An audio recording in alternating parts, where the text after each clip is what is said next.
because I need to get a new one. Oh, wait, but if I do this, I need to like reformat the visuals as well. Oh. Oh.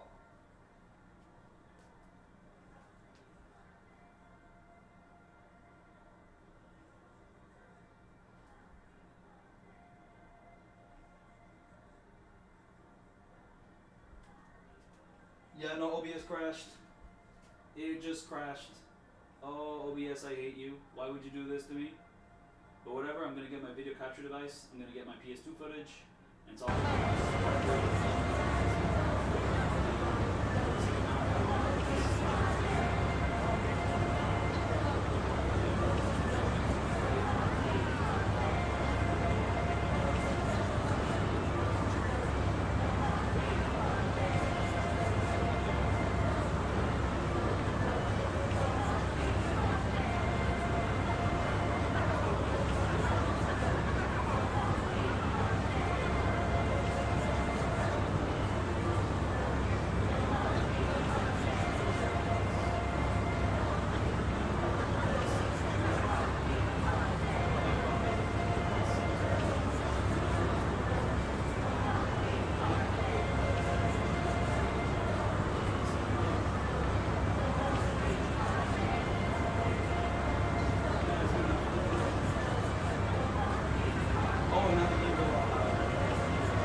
Alright.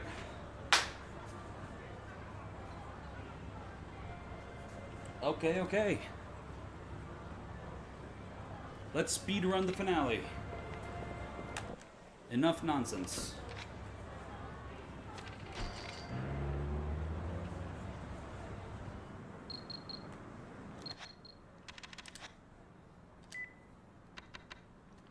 We love you. It's nice to be loved.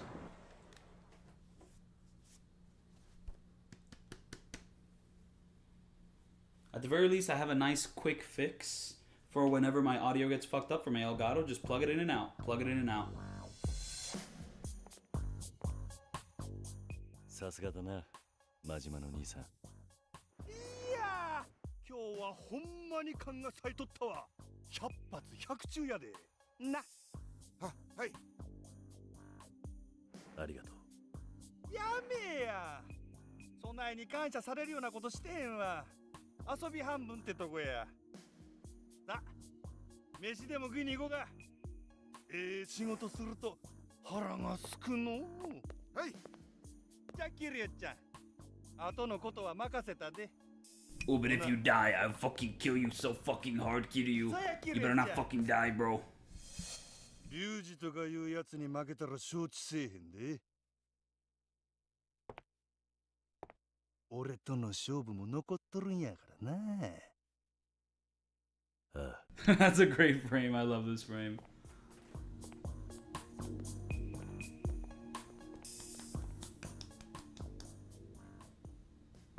どうしても合田隆二との決着をつけに行くのか。夜になったら狭山が戻ってくる。そしたら一人で奴のところへ向かう。Yeah, Data, you better get in your helicopter, bro. We're gonna need you. 久々にはるかと I don't want to take in the city of Haruka. I have to finish. I just want to go to Serena. I want to drop her off, and then I want to leave. Come on. I ain't got shit to do with Haruka, dude.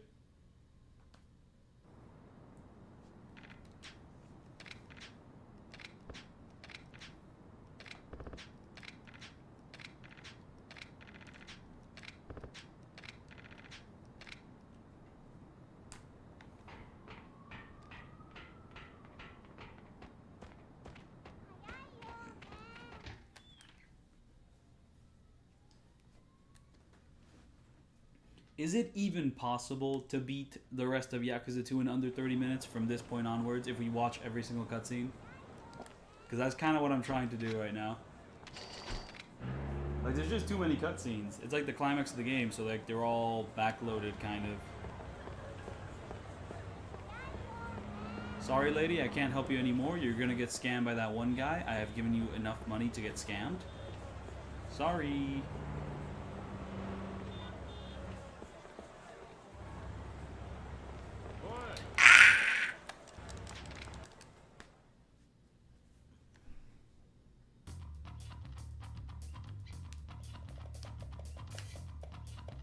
I paid for the roof. It's just that that whole roof thing was like a scam from that one evil guy, one evil insurance guy.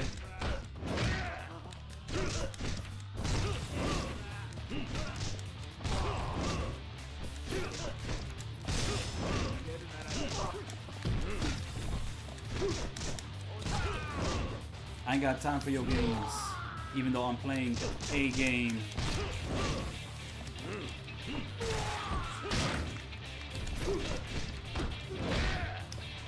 Fuck you, Hayashi. Go to hell. I already paid for the roof, for the roof. Yep.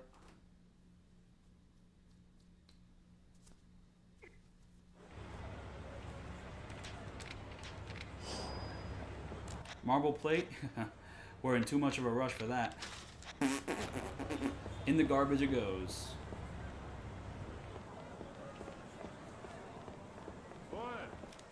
No!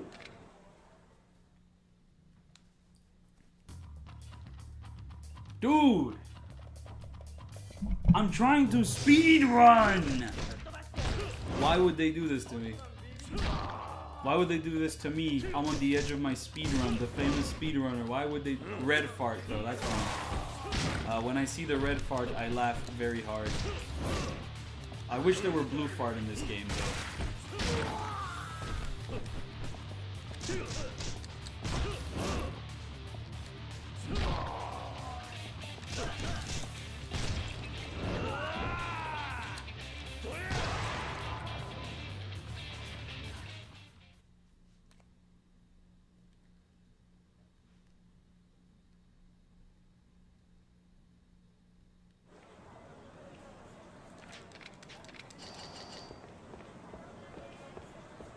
Can I enter Serena normally, or do I have to go in the back? I have to go in the back. Haruka's just kind of stuck in a corner. She will teleport right there. Okay. And now we go up. I have to get word from him? I don't think this is going to be the final stream, guys. I think I'm going to have to stream this later on. What? What do I have to do? Do I have to do like the sub-story where like the guy tries to kill himself? I think that's what's gonna have to happen. Cause I'm not missing the Spider-Man 1. That is not a thing. That is not a possibility. Don't even entertain it. It won't happen. Date-san, what the fuck do I have to do? Where do I have to go? I think it might just be the suicide story where like the guy is gonna jump off the building and the girl's like, yeah, don't do that, please. So we have to go do that one. There we go. Let's do it. It's funny because I called this the final stream, but it just isn't. I'm going to have to change that thumbnail too. Or maybe not. Let's not change the thumbnail. It's just kind of funny. Final. Maybe like part 4, final 2, final for real this time.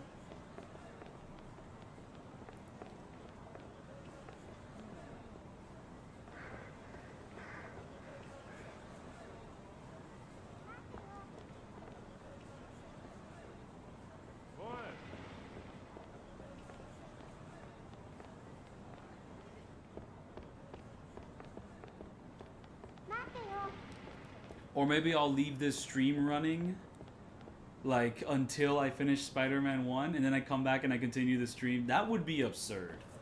That would be a waste of power.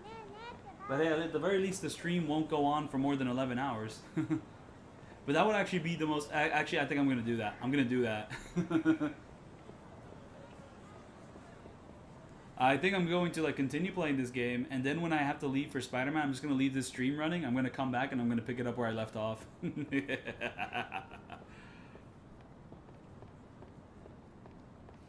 That would actually be the most absurd thing to do.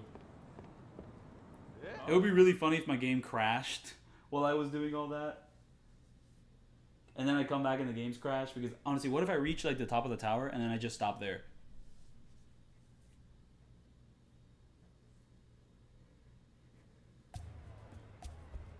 Because Spider-Man takes like 2 to 3 hours, and then I come back, I pick it up, and it's gonna be a, what, 7-8 hour stream? Just a completely still stream.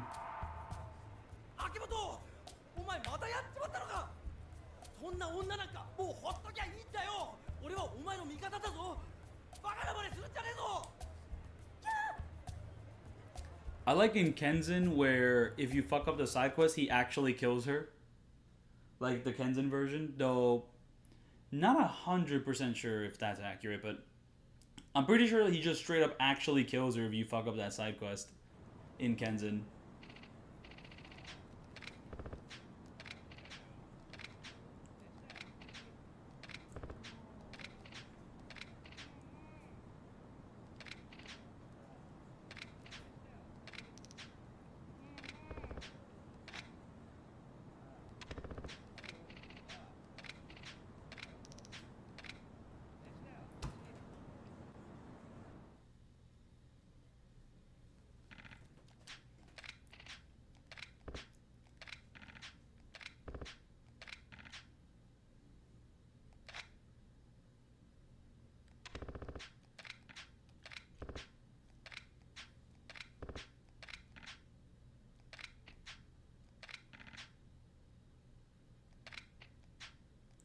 $5 million.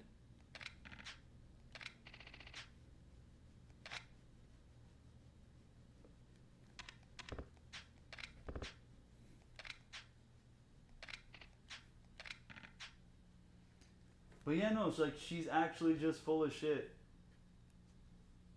No, I was not talking about Dead Souls, but it's just like the only Yakuza game that would crash from leaving it running for like 2 to 3 hours would be like Dead Souls, emulated Dead Souls.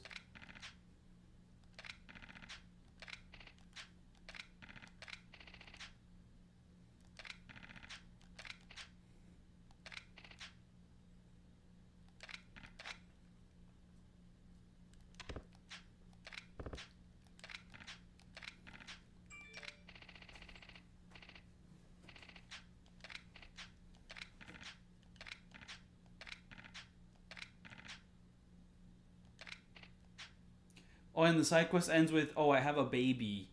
Even though they've never fucked.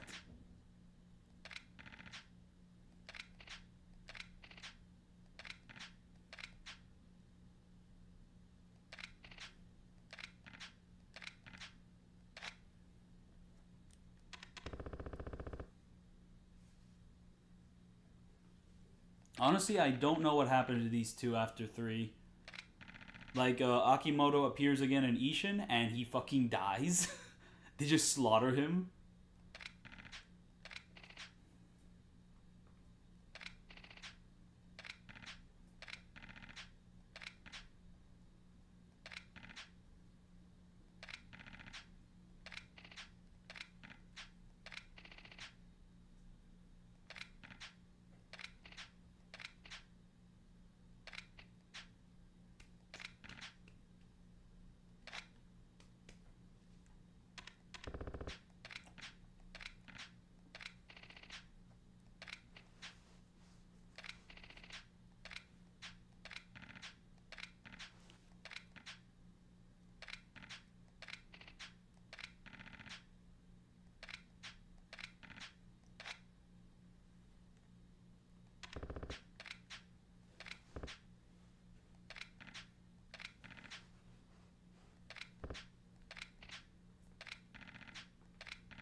And the fucking baby. このお腹にいる新しい命はどうなるの？新しい命？そうよ。この子のことよ。なんだって？ And also, they just look so fucking funky. そんなことに。 These models. もうどこまで言わせる気なの？だってまだ僕たちキスもしたことがないじゃないか。じゃあこのお腹にいるのは誰の子っていうの？ Well, not his. 今までそんな大切なこと。 He looks so fucking weird in this game. 秋元くんを驚かせようと思って。 Very fugly character models. やっほー、今日からパパだー。おいとで水木ちゃん、秋元くん行こう。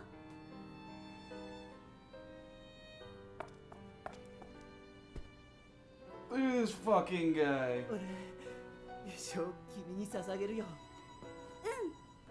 じゃあこれから同伴してお店でシャンパンパーティーね。そうだね。やっほー。あの人たち一体どこまで。 It's funny how Haruka is there for like every single time these fucking like gaslighters are hanging around. It's very much like a Kiryu and Haruka bonding experience. Wow, look at those fucking idiots. We should probably not do that. Okay. Maybe when you wake up from nap, you will... oh, it does give you a lot of experience points. I guess that's one good reason to do it. I do want to get 30 experience points so I can get that heat upgrade before fighting Ryuji. I don't think it's going to help me much, but it's just going to be fun to have to be that leveled up. Oh, I need to go to the chiropractor in order to get the tiger drop. What was I thinking? I really hope I don't need to like meet any other conditions aside. I completely forgot about that. Oh, I need to go to the chiropractor to get the tiger drop. Oh, LeBron forgot to go to the chiropractor earlier on to get the tiger drop. Oh. I really, really hope there's no other conditions that have to be met aside from fight tiger. Because if there is another condition, I am so fucked.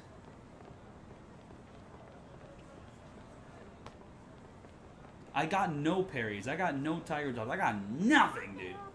I need to go to the chiropractor to get everything. Am I not allowed to? The fuck? I mean, hey, taking this taxi gets us closer to, Am I not allowed to get the tiger drop right now? Am I not allowed to go to Osaka, dude? What is this? I mean, yeah, I guess maybe in the final chapter I'm allowed to. If I'm not allowed, I mean, I remember being able to go between Kamurocho and Osaka, like, pretty easily. So, what the fuck? What the fuck is this, dude?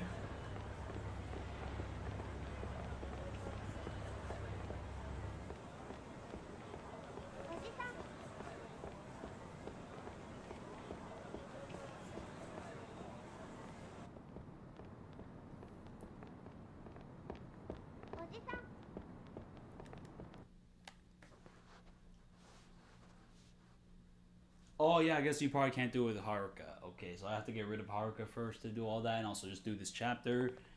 Yada yada yada.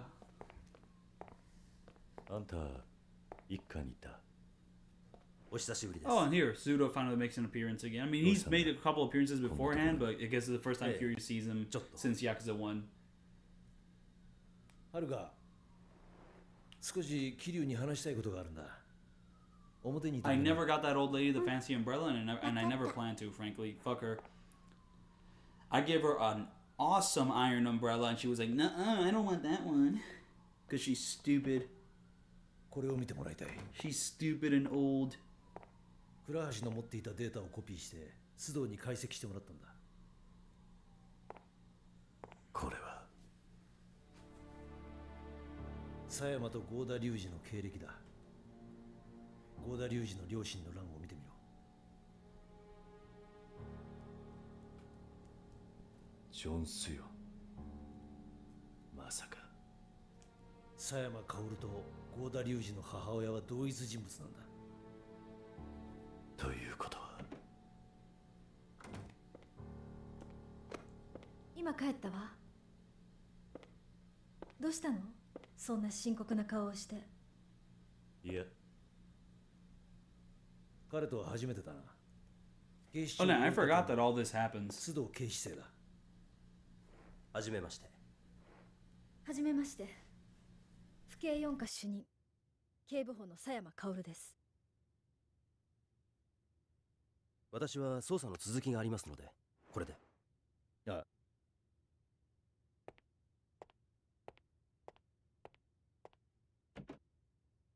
どうして本庁の4課長がここへ？例の爆弾騒ぎのことで俺に事情を聞きに来たんだ。I forget these specifics, but they're それで siblings. 爆弾はどうなったの？すべて解除できた。Like basically, the baby that's rescued in the intro cutscene, like the woman who the baby she's holding is Ryuji, but then she gives birth to another baby, and I'm pretty sure that baby is Sayama. そうか。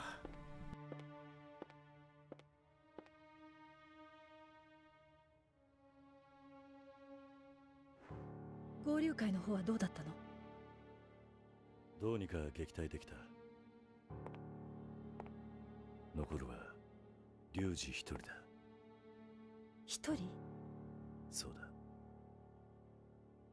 奴は俺との決着を望んで一旦退いた。どこにいるの？カムロ町の一番高い場所。そこで待つと言っていた。カムロ町ヒルズのことか。おそらく。あなた行くの？ああ。あいつとの勝負避けて通ることはできない。行かせないわ。何？私は府警4課の主任よ。殺し合いをしに行く人間を見過ごすことなんてできないわ。今になって何を言ってるんだ。ただ私は警察の人間として言っているだけよ。そうか。だが俺は行く。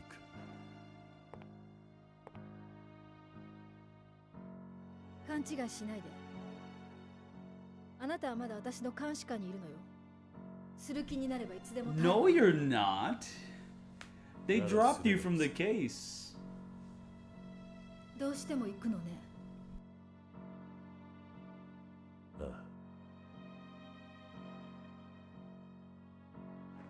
あ。ならその前に行ってほしいところがあるの。なんだ。今うちの課長が警視庁に来てるの。あなたに話があるそうよ。何？別所さんが？ええ。近江高島会の動きが怪しいの。多分そのことよ。どうする？言ってもらえる？ああ、わかった。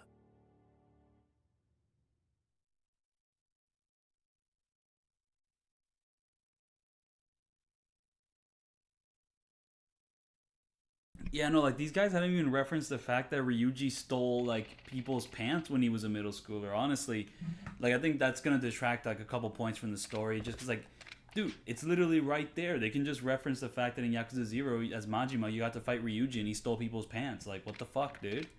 It's super important. You have to mention it.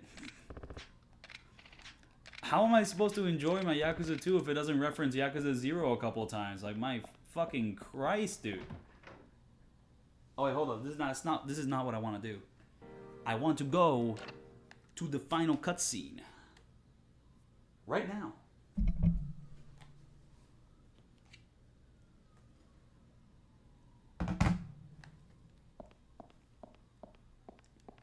Wait, hold. Do I talk to Sayama or do I talk to Daite? Or do I talk to Date? Hello, Date. Come with me, please. Yep, let's do it. Let's do it. Let's do it. Let's do it. Let's do it. Let's do it.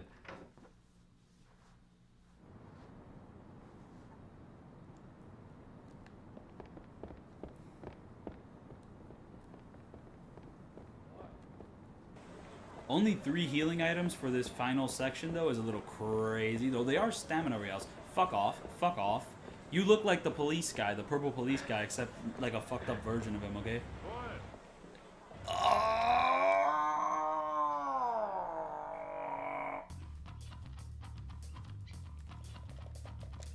I am trying to speedrun. You are fucking everything up, and the menu just got fucked up there because I summoned it way too fast. I'm using all of Kiryu's rage to rush this section.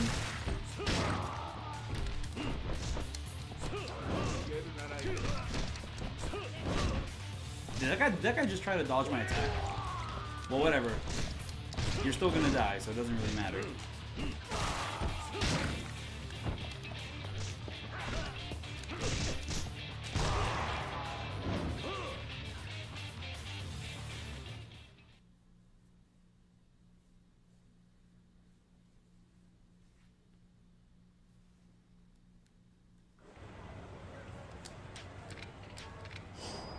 No marble plate in my inventory. Get that shit out of here. Right now. Thank you.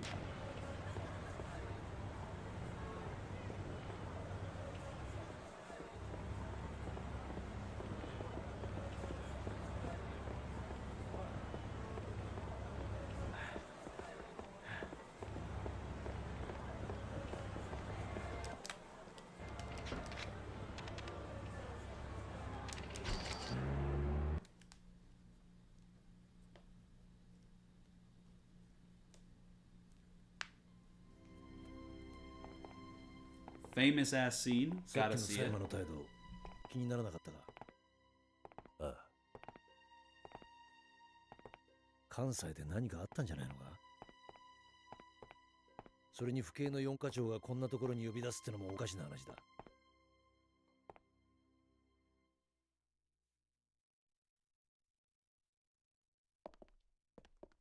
ん？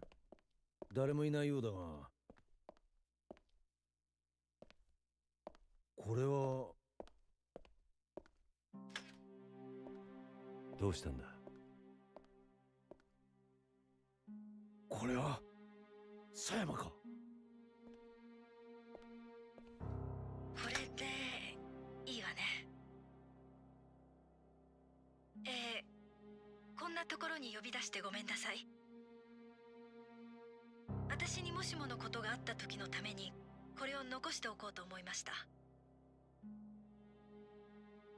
私が知っているすべての情報と今の私の正直な気持ちをあなたに聞いてほしかった。少しの間時間をください。たった今 I think I like the music. I definitely like the music in this scene better than the one in Kiwami 2 because I think the one in Kiwami 2 is just a track from Zero.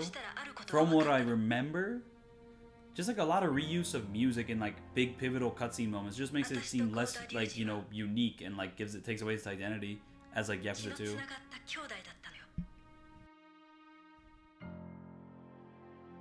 But not sure about that though. いや、私の父があの現場から救い出した子供が郷田隆二だったのね。今の私にとって唯一血のつながった人間が郷田隆二だなんてこんな皮肉ないわよね。Actually, I can see the emojis. I see that emojis are happening right now. Smiley faces. Oh my goodness. They're flying. 今の私にできることは郷田隆二に全てを話し、この無駄な構想に終止符を打つこと。 That is so many emojis. How is this happening? 彼のたった一人の肉親として、そして府警4課主任の任務としてね。あなたが私に話してくれたこと、二人で歩いた大阪の街、忘れたりはしないわ。ずっと胸に刻んでおく。それが私にとっての唯一のあなたとの思い出。それでいいのよ。やっぱり私とあなたは住む世界が違うんだもの。心を許した私がいけなかったのよ。それだけあなたは素敵だった。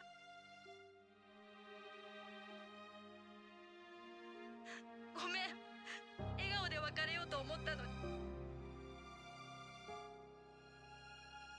あなたの言う通り宿命から逃げずに生きていくね。さよなら。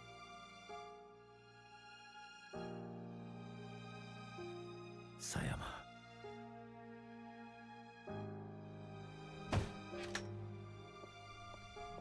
Yeah, no, just like the table slam is so much more quiet in this one.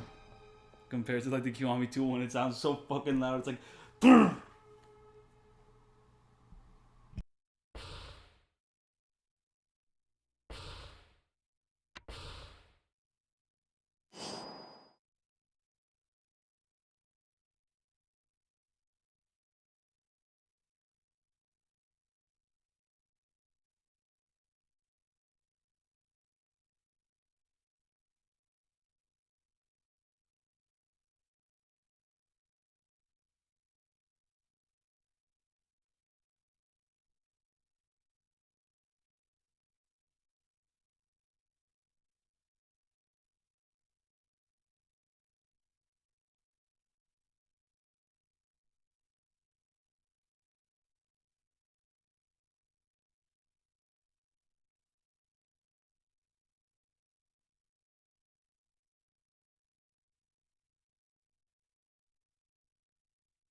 that save has been successful for so long.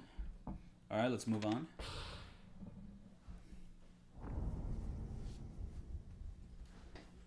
Endgame. Man, why doesn't Shimano show up in this chapter? You know, because he's all about that endgame. Why is he not in this? Very weird. Maybe he's like in a corner somewhere and like planning his endgame to return in Yakuza 0. Maybe Shimano's whole endgame is that he wanted to kill Ryuji by angering the Jinguan, by slaughtering them super hard. Like harder than Kazuma did. So, you know, I'm not going to be ready until I get the Tiger Drop in Shinchaicho. So, I better take that fucking taxi and go to Shinchaicho. Come on. My goodness. It better be lickety-split, too. I need to be quick with this. I need to take that taxi to Osaka. And if they don't let me, I'm going to be very mad. I just completely forgot I had to do that, because it is a very weird upgrade system.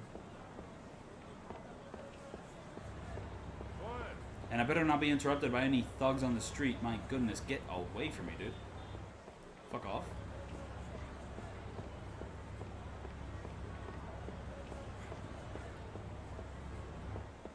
I do plan on using the gauntlets for most of the finale, including Ryuji. I will be gauntleting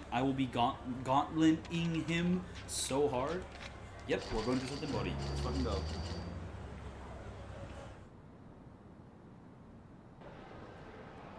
And then we're going to Shinchaicho. And then from there. And there better not be any other fucking condition besides just money and fighting the tigers. Or I'm going to be so pissed if there's nothing else going on. Come on. Come on. And my body, it better not be like I have to upgrade my body or some shit. I'm going to get so pissed if that's the case.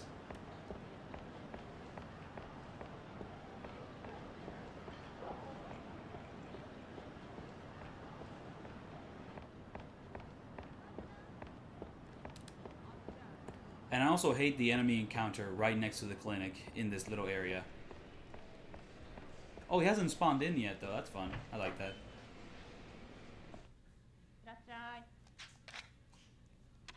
Soft course, hard course, adventure course? I think it's all adventure course. Maybe I'll do a soft course as well. I don't know. I'm going to do all the courses. But the adventure courses, I'm pretty sure, is the way you unlock moves.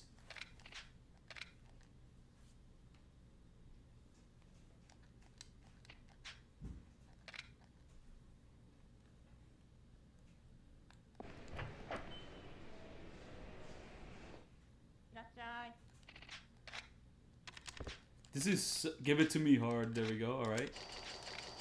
But yeah, no, this is such a weird. How would you even find out about this? Oh yeah, you're gonna unlock moves today. Oh, it's all adventure course.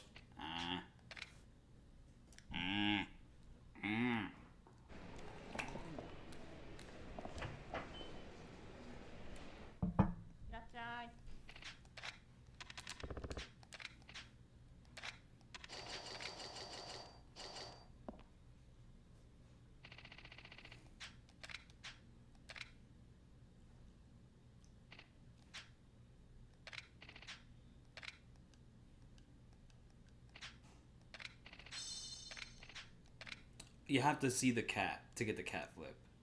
You have to see the cat and then go to the guy, and that's how you get the cat flip? My goodness.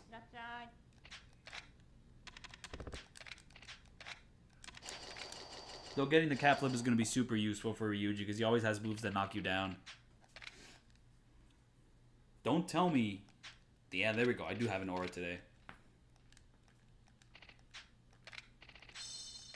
Oh.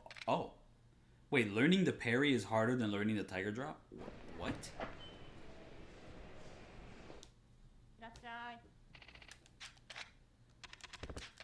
I didn't know the parry came after the tiger drop. I did not know that.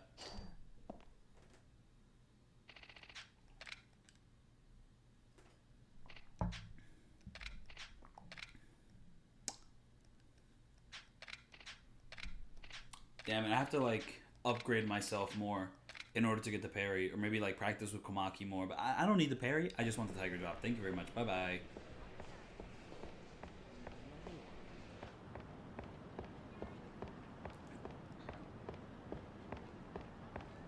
Oh right, yeah, the parry did come after in Yakuza 1 as well. I never got it.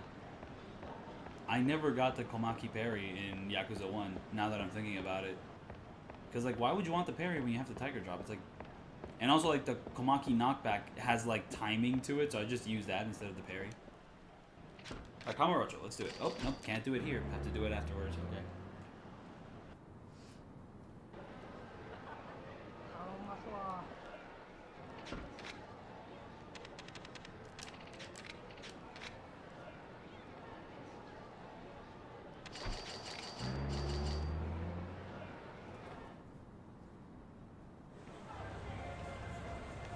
But yeah, I'm not doing all that Komaki stuff. I'm kind of in a rush to beat the game, so we're going to go beat the game right now. Let's go.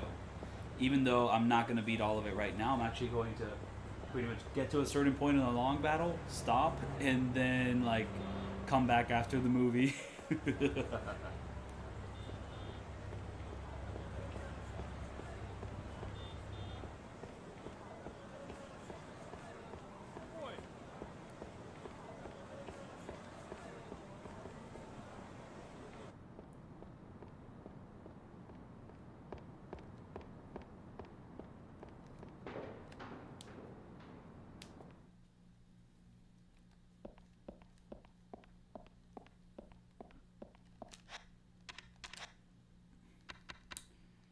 Decent inventory. Decent. Do I have any other weapons? I think I might, so let me get them. If I do. If I don't, then I don't.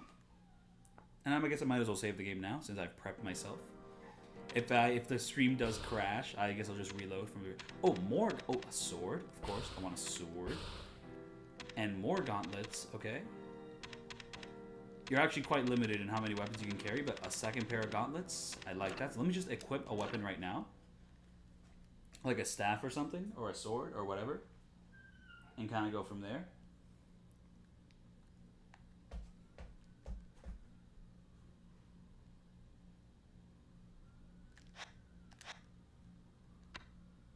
Boom. We're going to take all the weapons possible with us for this very epic long battle. Final long battle, too.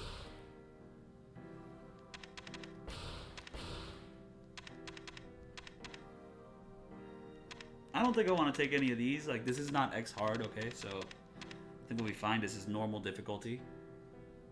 Like, chillax.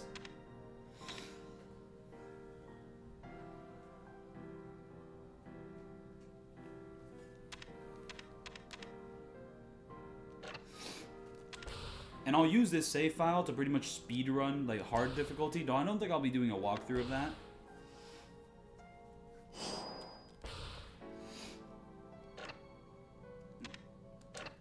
Like I would just do that on my own time just to have like access to X hard, and then on the X hard mode, whenever I get around to doing like a road to 100% Yakuza 2, then that's the save file I'll use. Because I really want to do it on the original PS2. Just like it's very. This is a very classic game to me.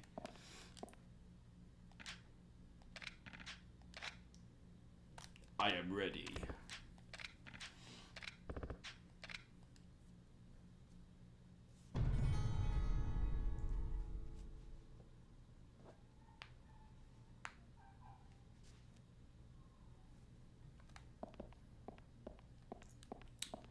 Bye-bye.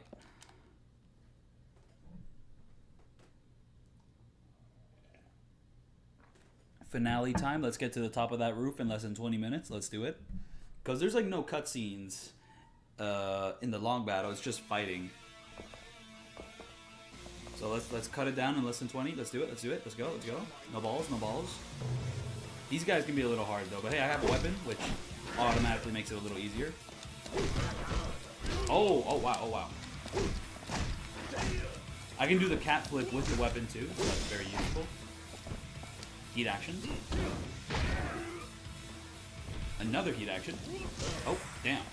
Okay, I guess not. Damn, they don't fuck around. Okay.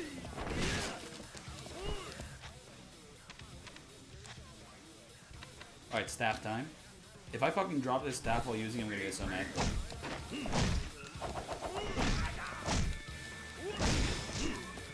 Oh wow, you do drop it when you get hit. I hate this game. Okay, cool. This is why the gauntlet is so good, because you don't drop it. It's on your hand.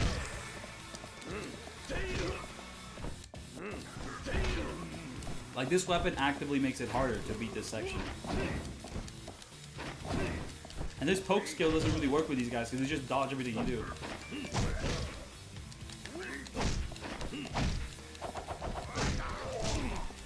So yeah, let me just use the weak gauntlets now. Oh yeah, their durability is like nothing. Okay, cool.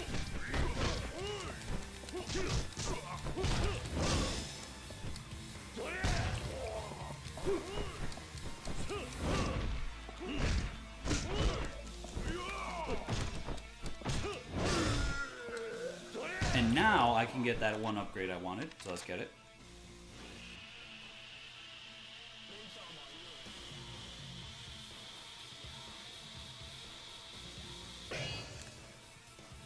Oh, okay, so yeah, this is the upgrade where you're allowed to like do the charge up move for like taunting and all that. I really wanted that move, but oh well, I'm not gonna get that much XP in this section, so.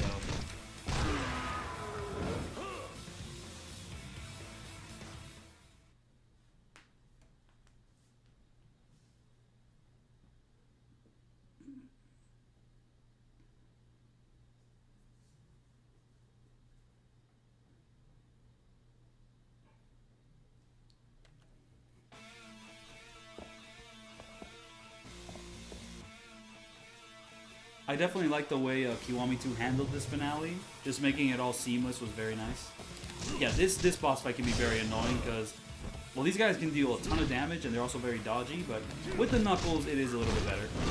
It's a lot, I mean, it's a lot easier. Oh, you can also do this heat action. Oh, I completely forgot. You have access to this heat action. I mean, you didn't really have access to this in the first Yakuza. This is going to be a cakewalk, especially with like how much heat oh, with Ryuji especially. Oh, this heat action is going to go crazy. They're aggressive now. Okay. I need to use the cat flip more now. Oh fuck, you can do heat actions on me. Okay, yeah, these guys are fucking crazy.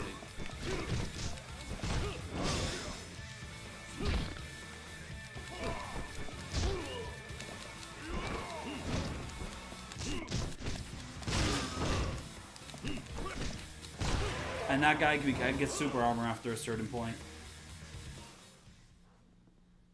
Oh wait, every time I do that heat action, my durability goes down? I think that's what's happening.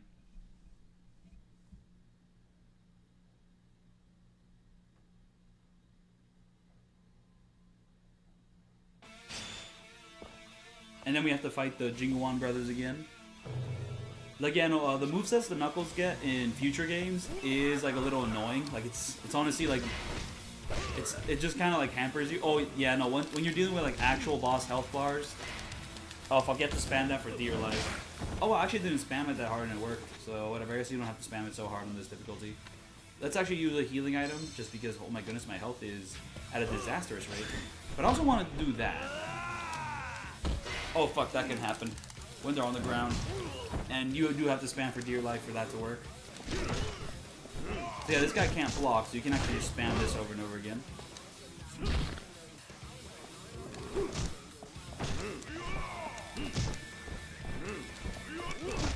So yeah, no, what the Knuckles allow you to do is that the enemies can't really block your attacks, so you just deal a bunch more consistent damage just by doing that. Boom, boom, boom. So it's basically just kind of like an easy mode for the game.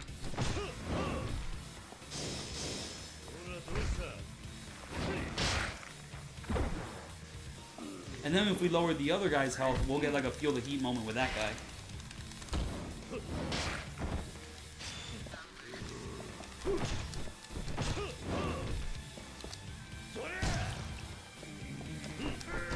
So we can kind of like double dip with the feel the heat moments here.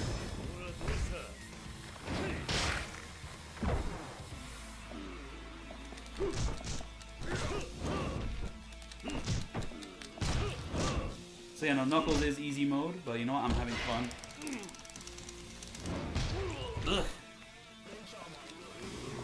Like I spammed the hell out of that triangle button, it just didn't work. So what's going on?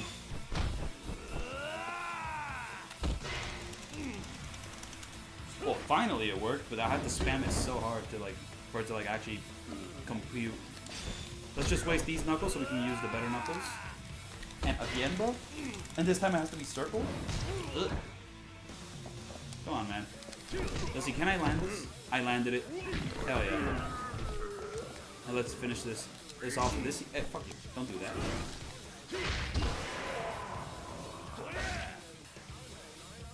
And also, if I get enough points, I'm just going to put him in the body. Because that's honestly the only thing that I'm going to get enough points to put into anything. So...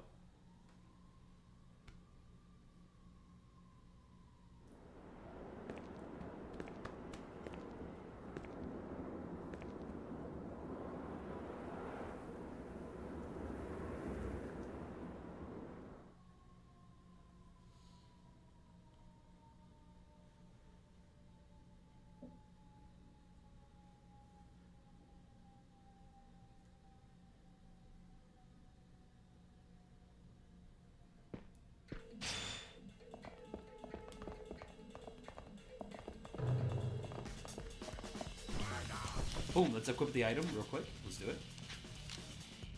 Alright, now let's go to town. Let's go to town.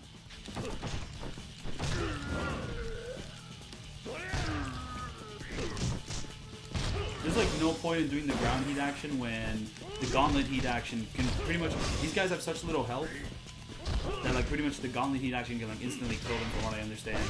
And it like it wastes so much less like heat. Oh, we have guys with guns though. That is annoying. Oh, that bullet just completely like missed me. That's fun.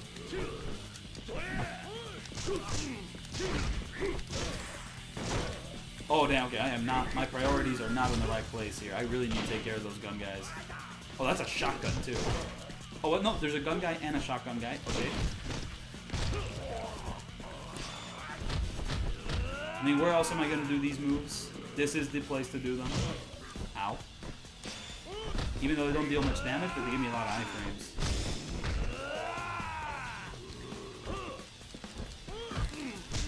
Don't throw me, asshole. Oh my god, he's throwing me. I hate this game.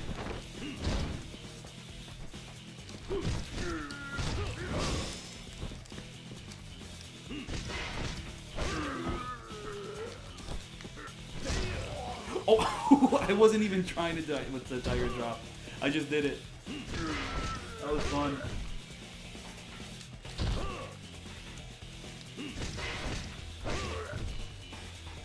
So yeah, you can still tiger drop with the knuckles, if you were wondering about that.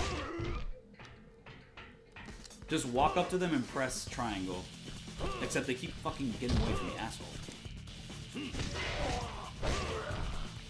I think now I can upgrade the body. Yep, yes I can. The game just told me.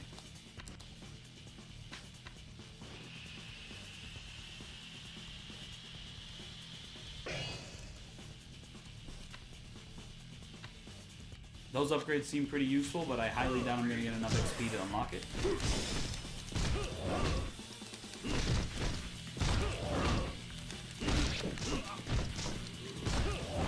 I really hope there's like a guy I can buy items off of upstairs. I remember there being one. I remember that being like original Yakuza 2 thing and not like a Kiwami 2 thing. All I remember is that there's a save point in the Kiwami 2 like version of this fight once you reach the top after Man in Black. That's all I remember from like Kiwami 2. But in this version, there should still be that guy who's like sell stuff to you. No, they don't instantly die. Okay. But like the amount of heat you use makes this still the best heat action to do against them. Hey. Come on. Ooh, I'm just accidentally tiger dropping these guys while trying to like do a heat action on them. It's so much fun. Oh, and that guy has double health bars. Okay. But still, the amount of it wastes no heat to do this. Wait, hold on. This is actually a good time to do this. Even though this is gonna waste a ton of heat, but it does deal a ton of damage as well. But like, I mean, just the payoff from just spamming the basic gauntlet like heat action is just so much better. Like it wastes nothing. So then, boom, we just got Man in Black, and then once I do that, I think I can set myself up just on that empty rooftop and just let it just sit there for 2 to 3 hours while I go watch Spider-Man. Not sure what's going on there with nephew. Man in Black, I'm gonna do this to you. You can't stop me.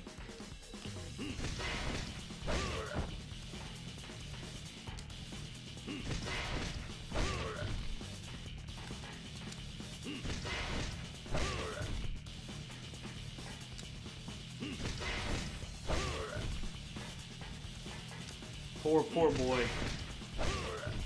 He didn't see it coming. Wait, don't you have a feel the heat moment at a certain point? I guess we'll find out.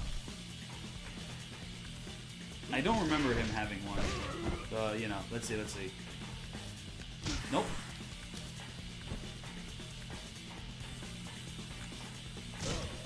I'm trying to tiger drop him. If you... There we go. God of War 1 and 2 on their hardest difficulties are absolutely hard games. Like, just watch my walkthroughs. They was suffering. They're insanely hard. Those are insane. I mean, they're not like the hardest games ever, but they're very fucking hard. They're very hard PS2 games. Alright, is there a shop here? Is there like a little vendor? I guess not, huh? I guess there's like secret items hidden around here that you can pick up before, you know, going to fight the final fight and all that. But no vendor. Okay. There's like maybe like a weapon hitting around. Oh, there's like a couple charms. I don't know what that's all about, but...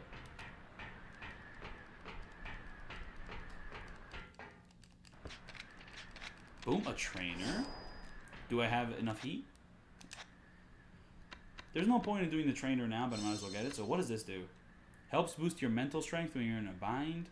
Very vague description. Probably has something to do with heat. But any other items hidden around? I guess not. Okay. We're not going into these fights with the best setups, but honestly the gauntlets should carry us. Honestly, if I skip all cutscenes, I could probably beat the game and then go watch Spider-Man, but do I really want to do that? Okay, what is the best place to set up at? Just here? What's the most atmospheric shot we could do?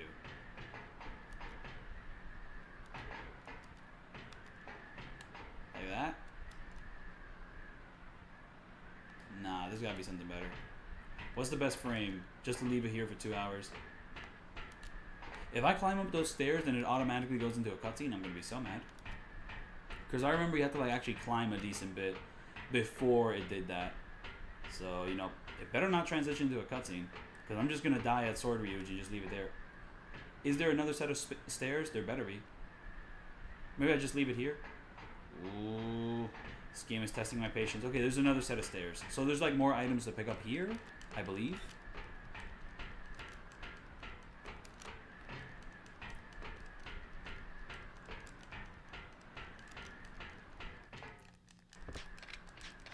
There we go. That's more what I was looking for.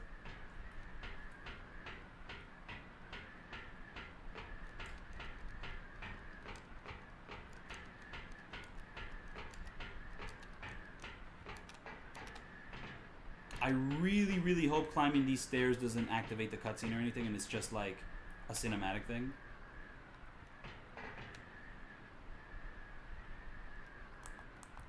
I'm just gonna leave it here, and I will be back in like 3 hours, and then I'll just beat the finale of the game.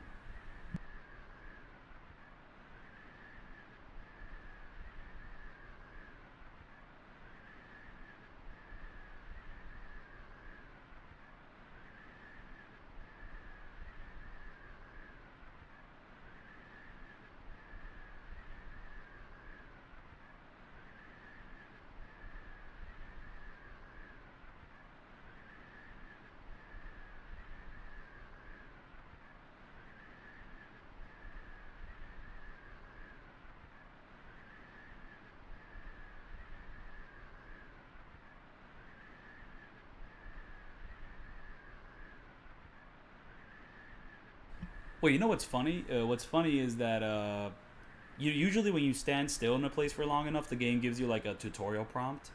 But it's not happening here. I guess because like I mean you're at the finale of the game. What else does the game have to teach you? But hey, at the very least, it makes the frame nice. Just saying, I'm gonna upload this video as like PS2 ambience and like get a bunch of views that way.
Okay, I'm back. Alright. I see that in my OBS, the mic is picking up audio. So we're going to continue with my Yakuza 2. It's really funny. If I moved even just a smidget more to the left, it would have continued the cutscene. But I perfectly aligned Kiryu in the exact spot where it wouldn't start the cutscene. And I've kept him there for like 2 to 3 hours. If my controller had controller drift, you know, if this PS2 controller had controller drift, I would have been fucked because he would have just moved by himself. I'm so glad I'm playing with this older hardware which doesn't have those issues, from what I understand. Though this PS2 controller which I'm holding, it's not in the most perfect shape. The start button looks like a dog, a very tiny dog fucked it up, or like a hamster. And well, I gotta avoid pressing the start button because that's the thing that's gonna skip the cutscenes. But yeah, no, I just got back from Spider-Man 1 in the theaters, and I gotta say, they fucked up the projection. Also, this guy's been gone for like nearly the whole game. Honestly, I think Yakuza 2's story is gonna go a few places down in my favorites, though honestly, I never had a solid ranking for every single story in this franchise, but I do think there's like a few elements that are like a little bit like dull in this one, but then there's just so many elements that are so fantastic, and I love it. And honestly, this ending is kind of a mix of it all. I mean, it's got a lot of plot twists which I'm not big on, but it's also got a bunch of stuff which I love, and it's just like, Yakuza 2 is still awesome. And the great thing is, all of this is going to get finished up in under 12 hours, because if it was over 12 hours, this stream would not be saved, and no one could watch it after I'm done streaming. But yeah, no, like I actually left Spider-Man 1 early, specifically because it was too zoomed in. However, when I say early, I mean I saw like 85% of the film, and then I left at that point. Because like, it's a fantastic film. Oh man. Spider-Man 1. Spider-Man 1, dude, it's such a great film. So many awesome shots and like edit choices, and it's also pretty dated. There's a lot of really goofy stuff in it. Like, but it's so dope. Fucking Willem Dafoe, he's basically like a common writer, and he's like so good in like acting in the suit. Just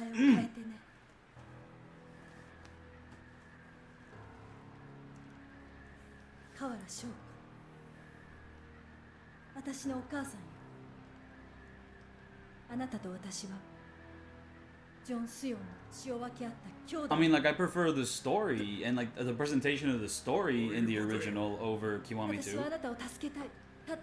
And I prefer the final 3 fights in this over Kiwami 2.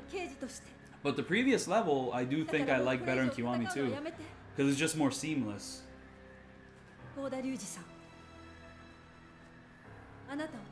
While in this game, it's just kind of like 3 combat scenarios and then a huge crowd. And it's all split up. It's like 4 big sequences. And also like a little boss fight with Man in Black, which in Kiwami 2 turns into a huge, annoying-ass boss fight. But you know, you can't win them all.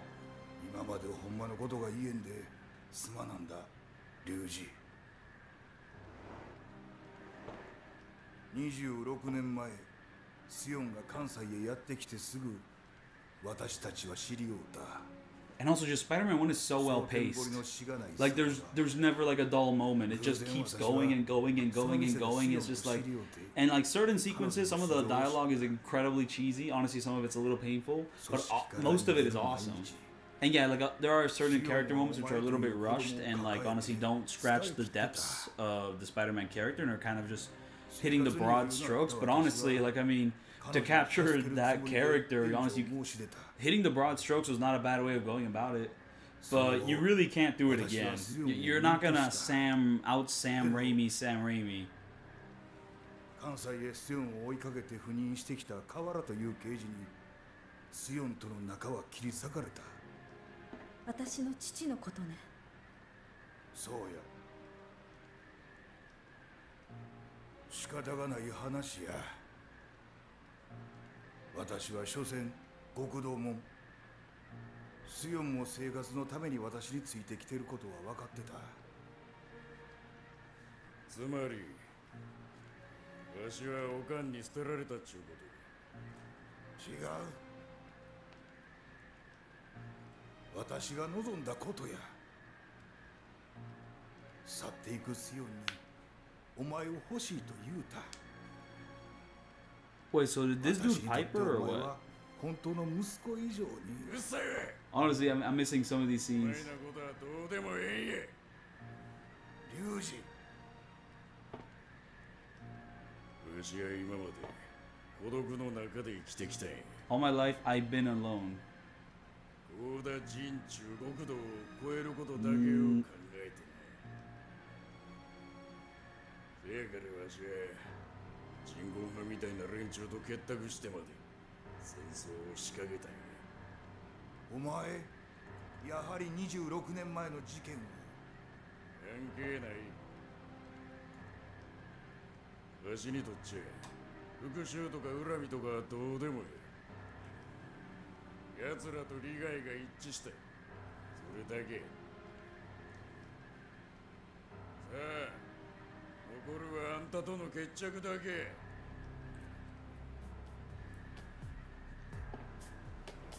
待ちなさい。私の話は終わってない。I am Kiryu. I hate women. 郷田隆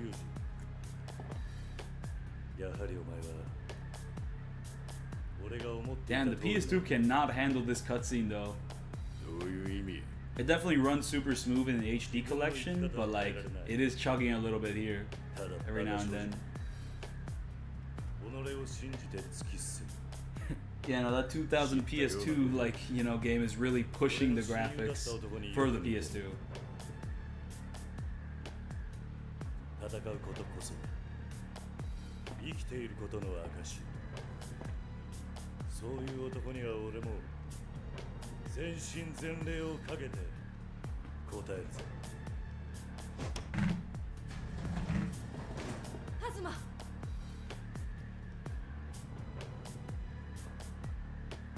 カウル。 Oh, that framing is so fucking cool. Like a little janky, but it's awesome. And yeah, just Ryuji's so expressive in this game. Like honestly, they kind of like neutered that a little bit in Kiwami 2.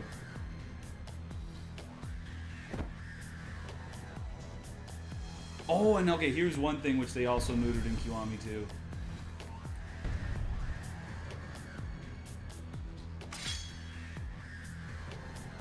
We're gonna get to fight this guy with a sword, and honestly, he's easier with a sword than he is with his fists. Like the first dynamic intro in this series, though not too dynamic when it has to spend all this time loading, but you know. This is so cool.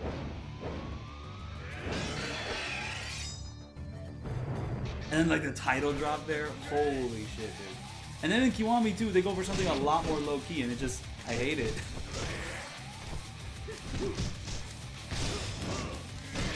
Oh, damn.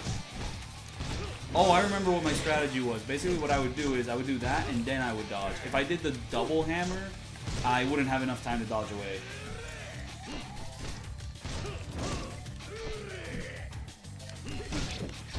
Ow. Oh, that knocks him to the ground. That's great.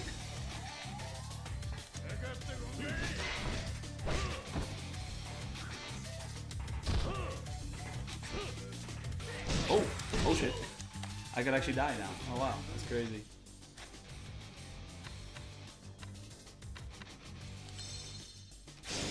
I'm gonna need a lot more healing items for when I fight him without the sword is the thing. Oh wait, hold on, isn't he supposed to do like a QTE or something? Like I've defeated, or maybe I have to like, there we go, that's what I was expecting. Oh, I forgot how this goes. I'm also gonna need to remember the QTE for the fist fight. Isn't there a way to like tiger drop this guy? I'm not using another healing item. I can't afford it. One healing item and that's that.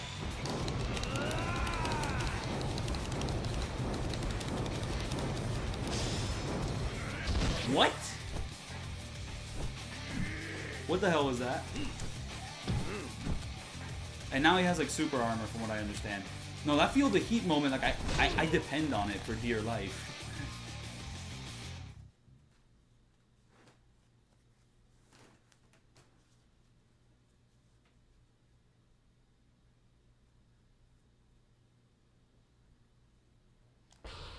I mean, to be fair, the final fight here is tough as balls.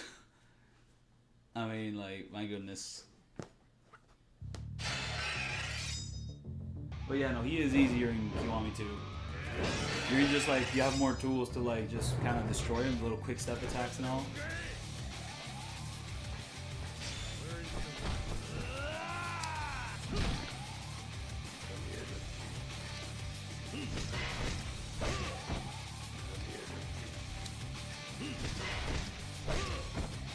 Just playing a little cheap here. So you can really keep doing this over and over. It's beautiful.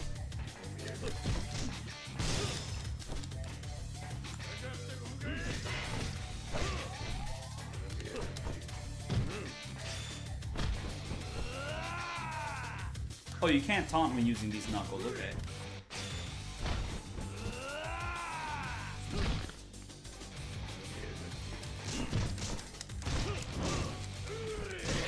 Owie.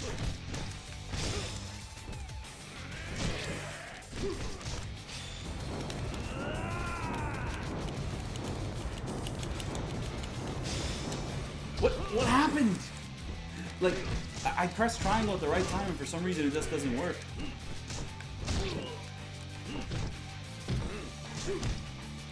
Oh wait, this is a good way to spend. Oh wait, you can like time it. I think that's probably how it works. So you have to like time your counterattacks. You know, now's a good time to just spam these heat actions and pretty much just go from there. Unless we want to be here all night, because honestly, in my first couple playthroughs, like I was like emulating this game, and like Ryuji, like the final Ryuji fight took me so long to like beat without like healing items, or I just didn't bring enough healing items that I was like fighting this dude up until like 2 to 3 a.m. But I am not repeating the same mistake this time, I'll say that much. Oh shit, we never did this heat action.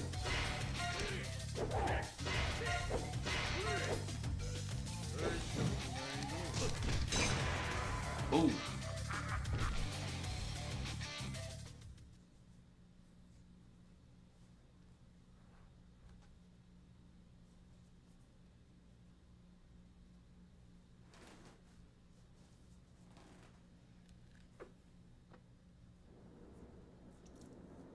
So yeah, let's use one healing item for Terada, and from there, like, we're gonna save the rest of them for final Ryuji because we're gonna need them. That fight is a tough bitch, to say the least.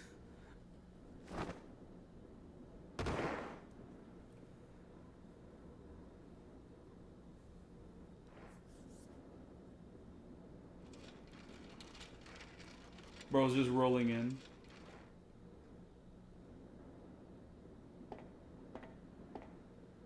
Kaicho, すみません。いいんです。これで。あんたのおかげで、龍二の心の声を初めて聞くことができました。おおきに、ありがとうございました。合田会長。今まで私は大切なことを龍二に隠し通してきた。I mean, I left my PS2 running just so I didn't have to restart this stream, so I understand. 佐山さん。はい。龍二の父親として息子が犯した罪を一緒に背負うつもりです。会長。私も近江の大門を背負ってきた男です。けじめだけはきちんと取りたいんや。龍二と一緒に逮捕してください。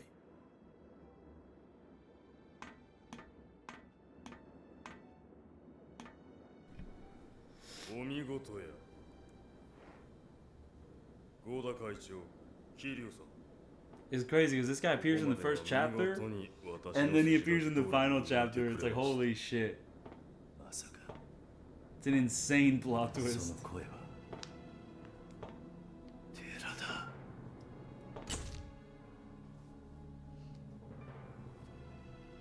Like, how the fuck do you react to this? Like, holy shit. これはすべて私が書いた絵図なんですよ。 He's a secret Korean the whole time. 考えに考え抜いたね。それじゃあなたが。そう、キム・デジン。26年前の事件、最後の生き残りですよ。お前、どうして死んだふりなどしたんだ。あなたという人間は理屈じゃ動かない。死ぬぐらいのことをしないと動いてもらえないと思いましてね。なぜそこまでして俺を？あなたが動けば近江も動く。そして関東と関西は一触即発の状態になる。そういう筋書きです。じゃあお前は龍二を焚きつけるために杯の話を持ち出したんだな。ええ、龍二は東上界と近江の杯など絶対に認めるわけがない。予想通りクーデターを起こして。 Oh yeah, no, Terada's boss fight theme in this game is incredible. His boss fight not so much, but the theme. Oh my goodness. まあ、これも計算のうちでしたがね。龍二もお前たちの標的だったっていうのか？そうです。龍二は我々の掟に背いた。だからです。龍二は人言派として行動することを拒み続けた。彼にとっては26年前の恨みなどどうでもよかった。頭にあるのは自分が頂点に立つことだけ。それならそれを利用して最後は掟に従い死んでもらおうと思ったんですよ。寺田。桐生さん、あとはあなたを片付けて登場界を潰せば全ては終わる。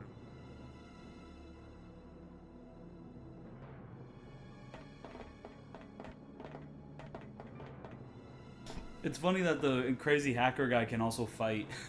Like he's got sick moves.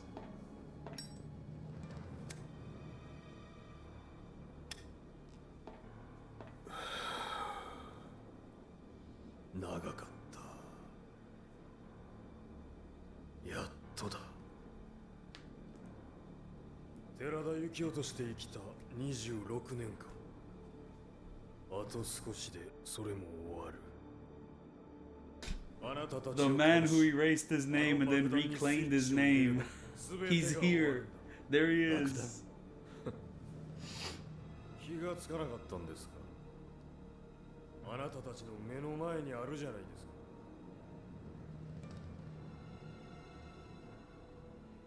か。どうして？爆弾は全て解除したはずだ。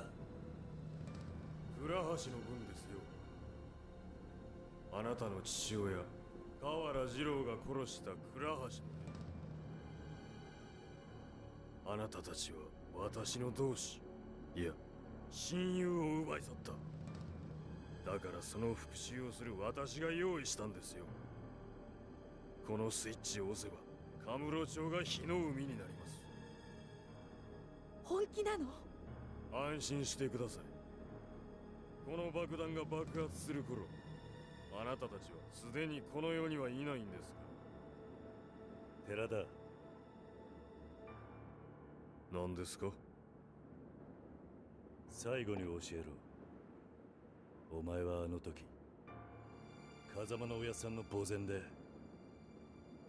嘘をついたのか？何が言いたいんですか？26年前お前を助けたのは風間のおやさんなんじゃないのか？なんでそれを？26年前のあの日、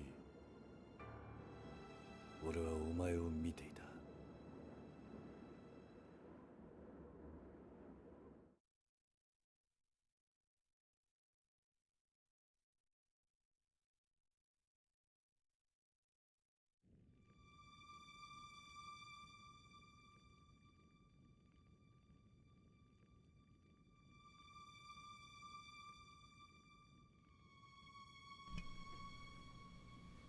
Yeah, there was no way I was gonna finish this before Spider-Man 1 showed up.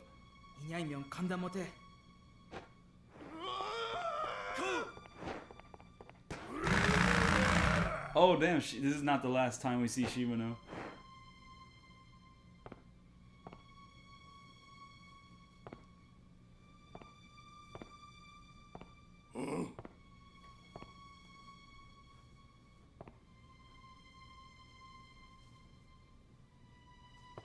Yeah, nope, glad he pulled up again, champion.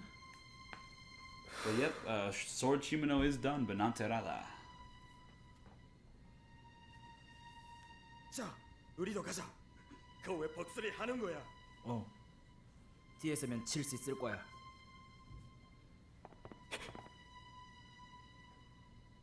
Boom, there's a famous shot from the opening song.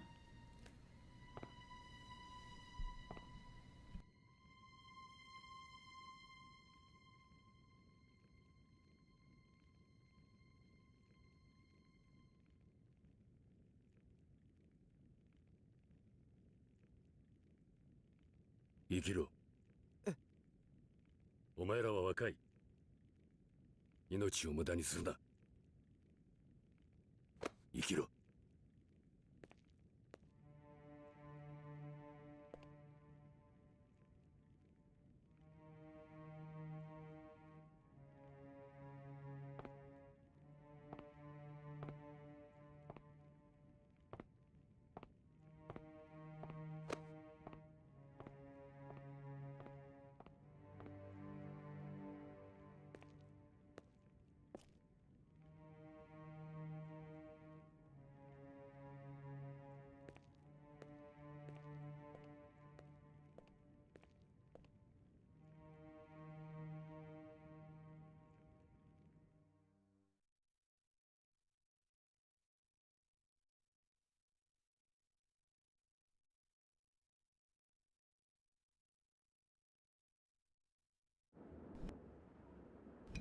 Why do the most insane plot twists always happen at the top of Kamurocho Hills?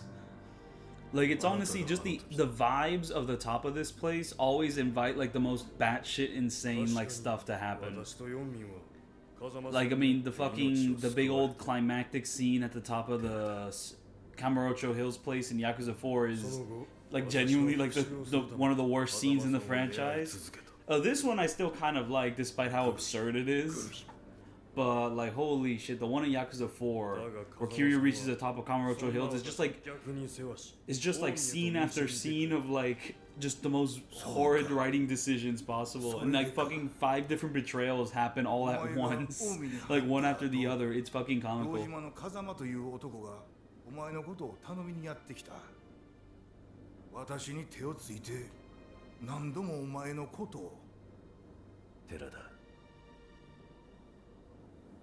お前風間のおやっさんに Oh, this is an awesome shot. I love this. 人間としての恩はねえのか。桐生さん、まだわからないんですか。私は人言派の構成員です。人言派の掟は全てに優先する。たとえ親だろうが、やるときはやる。それが私たちの宿命です。 Wait, like, these games looking ugly? Hell no. I mean, these games are pretty dope looking PS2 games. Like, the only thing is, I guess like the way Kiryu looks in the PS2 games is a little off, just because I'm a little bit too used to how he looks like later on. But I definitely like how expressive he is in these games compared to the Kiwami's, where in Kiwami 1, like I swear, like his eyebrows are always angry as shit, and in Kiwami 2, he's just like a little bit neutered in terms of expression.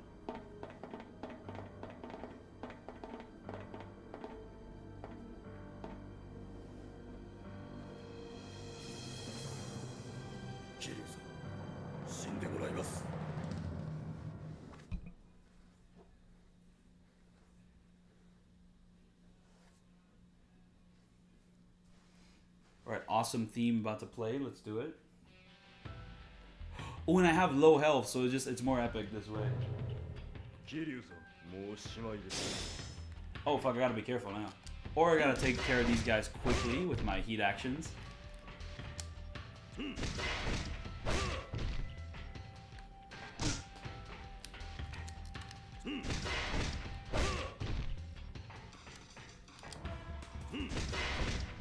Oh, the QTEs are fucked though. They're like way too fast. Honestly, if I fail one of them, I'll just die. So I'm gonna have to like actually heal myself just for that. And ooh, there's an extra healing item in this arena, so let me just pick that up.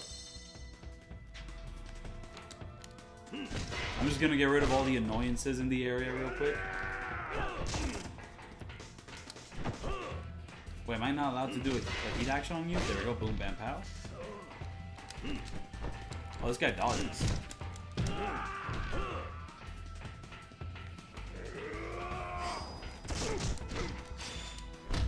Oh, I'm using the knuckles, so I can't do grab combos. Ooh, I can use the invincibility to get past, like, his dumb little machine gun. If he ever points it at me.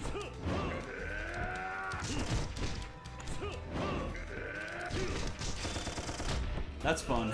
That's really fun that I can just do that. But yeah, I'm probably going to fail like those QTEs.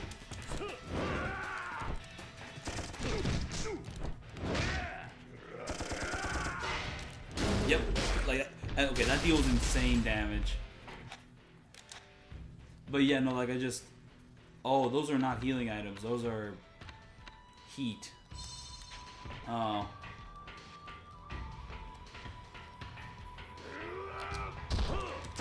Oh.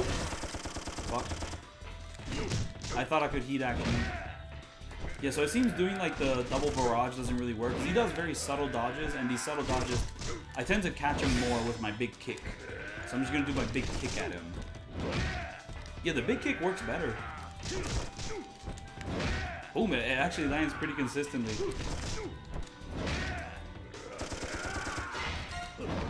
A second one? Okay, so I actually reacted to those. Nice.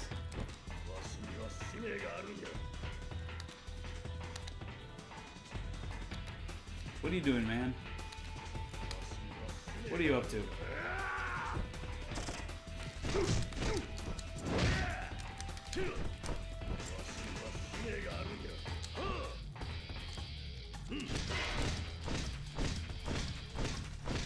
Yeah, this is like not as an effective way to use his heat action, but I thought beating his face in like that would be kind of fun. Oh damn, he actually dodged me this time.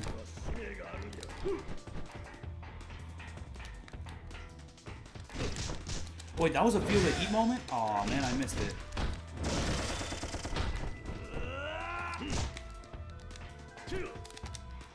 Again? 3 of them maybe this time? I don't know. Nope, just the same heat action again, except this time. Boom, I actually landed it. Hell yeah. Same little feel that he does before, but whatever. Oh, and it actually kills him. Okay.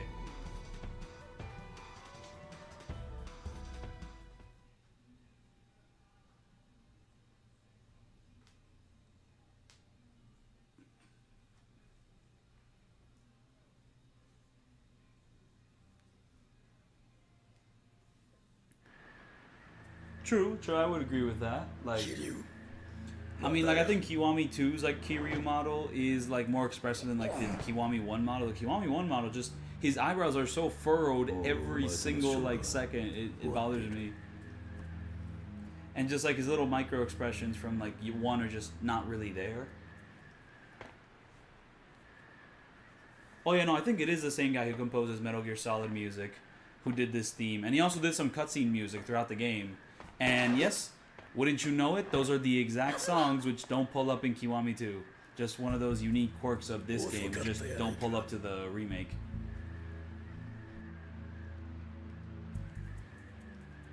Takashima. あなたには感謝している。私にとって邪魔な人間を予定通り次々と葬ってくれましたからね。来るな。え？動かないでください。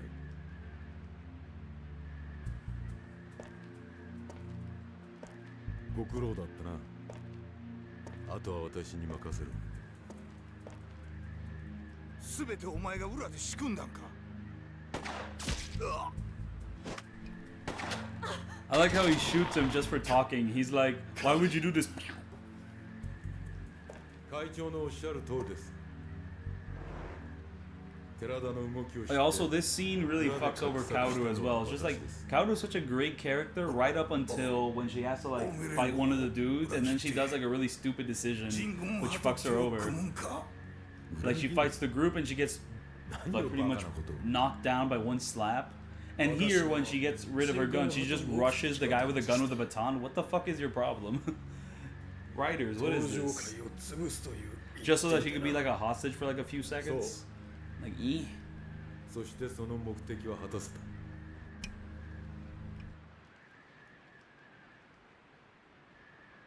た。だからもうお前は用済みだ。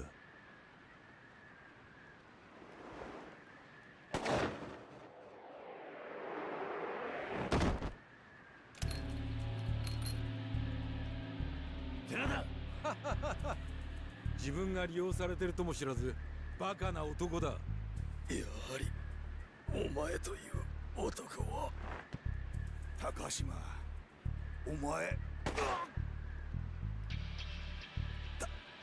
高島。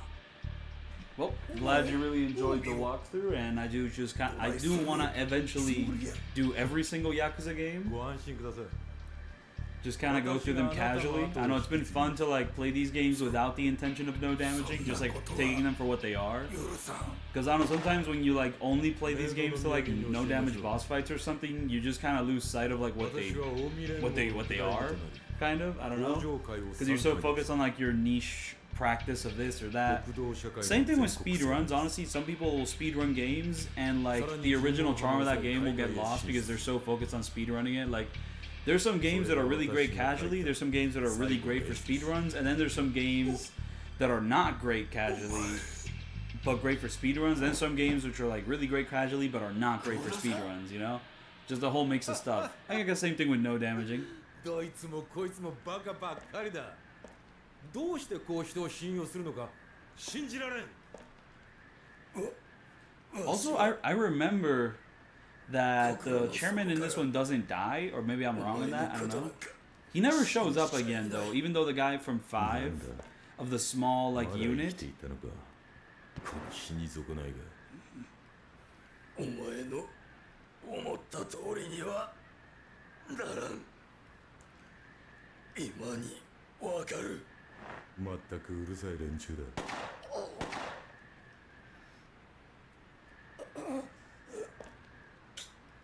桐生さん、あんたしかいない。この男を倒してくれ。寺田。最後に俺を信じて。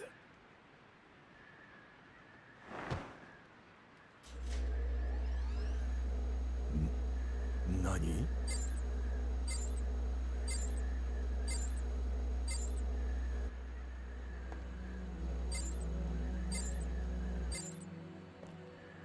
畜生、なんてことしてくれたんだこのバカ野郎が。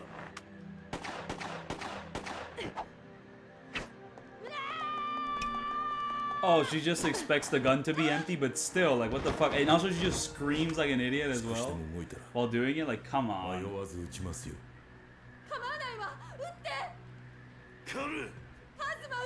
Like, this is like the stupidest excuse to just make her like a hostage for a little bit.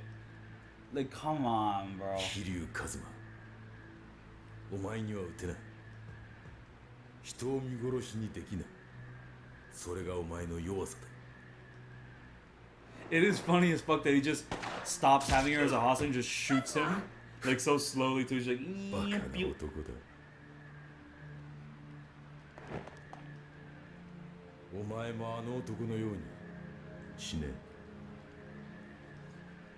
ooh, this moment's awesome, though.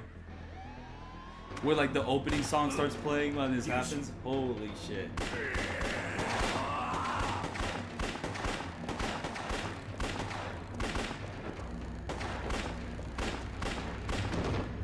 And they do keep the same music in Kiwami too, which is dope. And the controller's like rumbling the entire time during this sequence. It's incredibly cathartic. バカに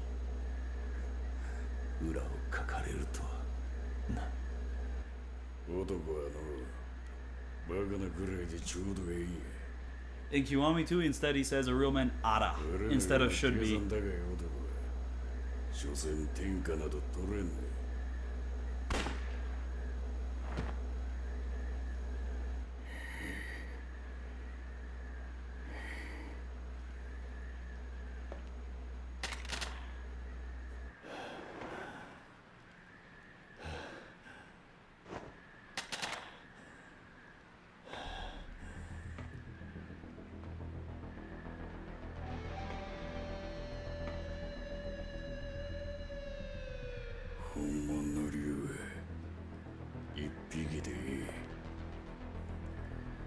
never fully understood the symbolism with there only being one dragon. It's a massive part of this game. 爆弾のスイッチが入ってるのよ。 Like Ryuji is kind of like this foil to Kiryu because he's like very similar in a lot of ways, but like uses all his power and connections for just power and greed and all that. While Kiryu kind of walks the more righteous path. But beyond that, just there's a few things that still kind of go over my head, or I just don't get the references, cultural references per se. やめてよ。ここから逃げましょう。断る。え？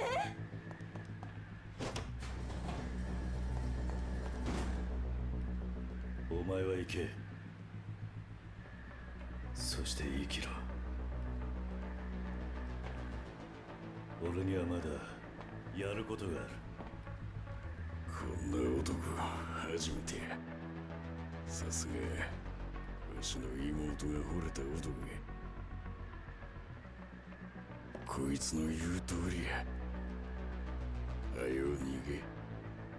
何言ってるのよ。私はもうこれ以上家族が死ぬのは嫌だ。好きな人が死ぬのも嫌だ。分かってる。だったら今すぐ。うるさいよボケ。なあ、わしらもうボロボロや。どうせ助からん。時間がないんや。でも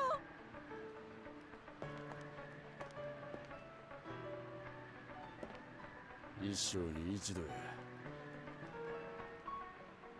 兄ちゃんの頼み聞いてくれへんか。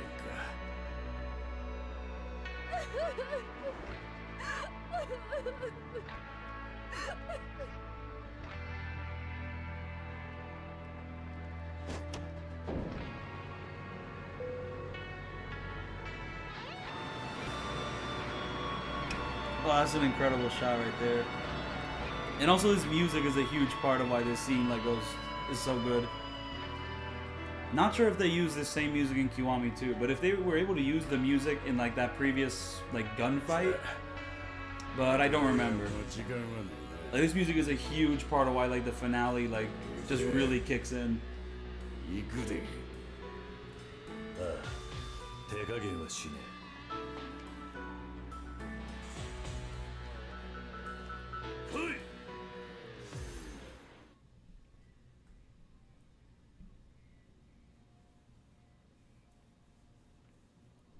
And you can't forget about the final boss theme.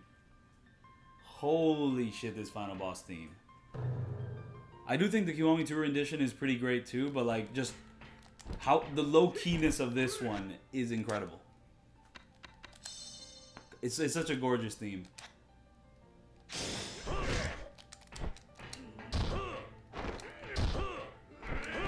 Am I allowed to just kick him over and over again?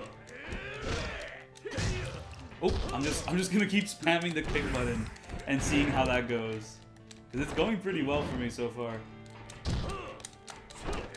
Oh, not like that. No backwards kicks now.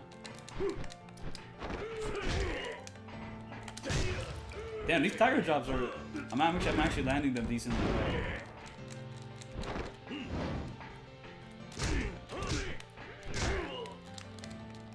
well. Well, decently well might be a very favorable way of like saying it.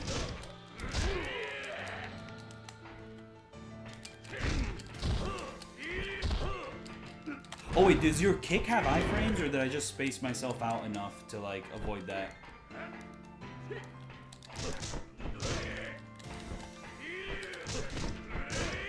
Okay, my iframes are not iframing, sadly. Oh, I can iframe that? What is that? I can iframe that? What?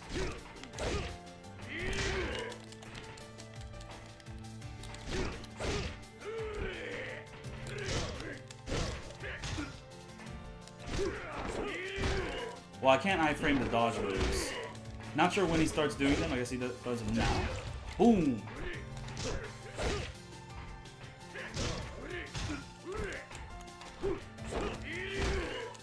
I really want to build up my heat just so that I can... I also just waste the rest of my little invulnerability things. I really don't want to heal. I feel like it'll ruin the vibe or something. Oh, he does have to do like a feel the heat thing at some point though.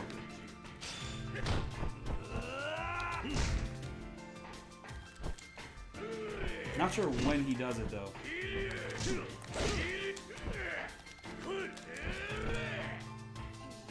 I just need to knock him down to the ground. Except if I grab him from the front, he just hits me. So I need to hit him from the back. Oh, I think he does it at this point. Oh, I almost had him. Yeah, no, I can't grab him from the front.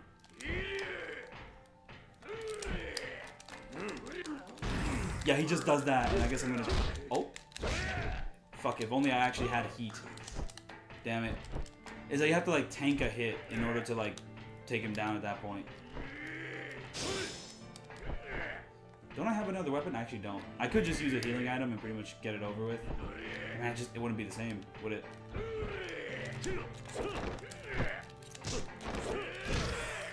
I'm just taking it with my fucking heat. Oh, well, I guess I died, okay.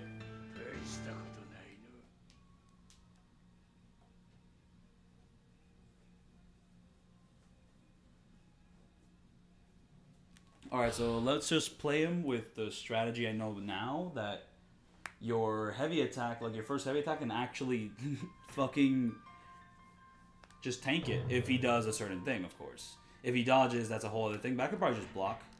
Okay, but I also have to have full health, don't I? It wouldn't be fair if I didn't.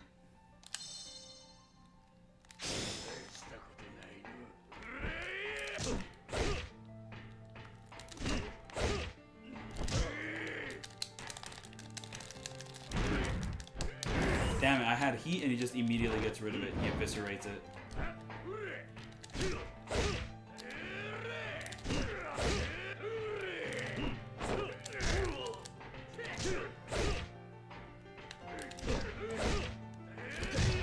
Boom.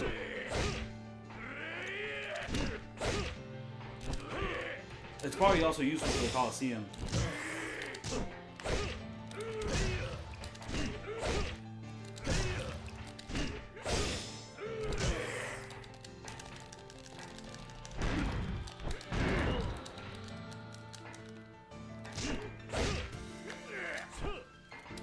I really need to stop aiming backwards for these sort of things. He dodged that.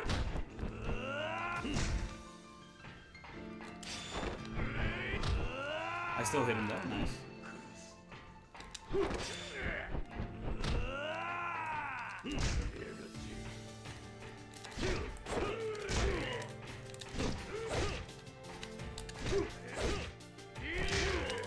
Damn, I'm messing up the timings for these.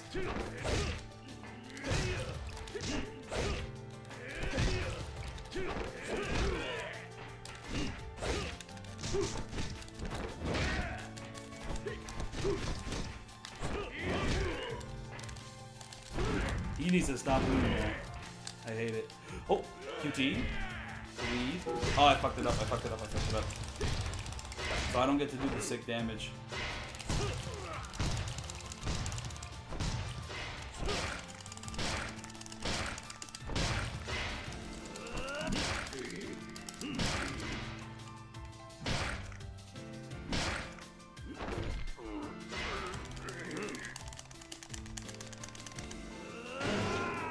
Yeah, no, just that QT just doesn't hit the same in Kiwami 2 because it pretty much got rid of all the button mashing. And like, yeah, button mashing doesn't really require skill per se. But like, just that moment just doesn't hit as much when you aren't like struggling like hell. Oh, does he only dodge now instead of like doing the counter?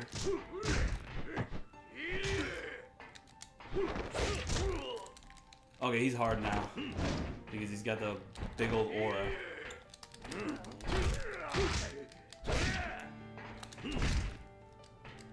Like around this point, I either rely on tiger drops or grabbing him from behind.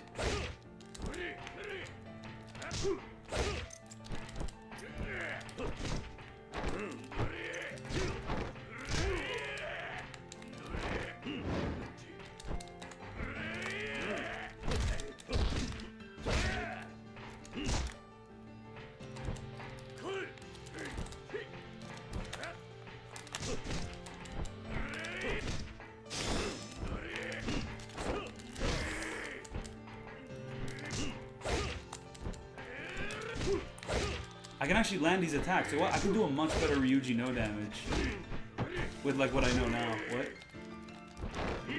Because like my previous Ryuji no damage is not good.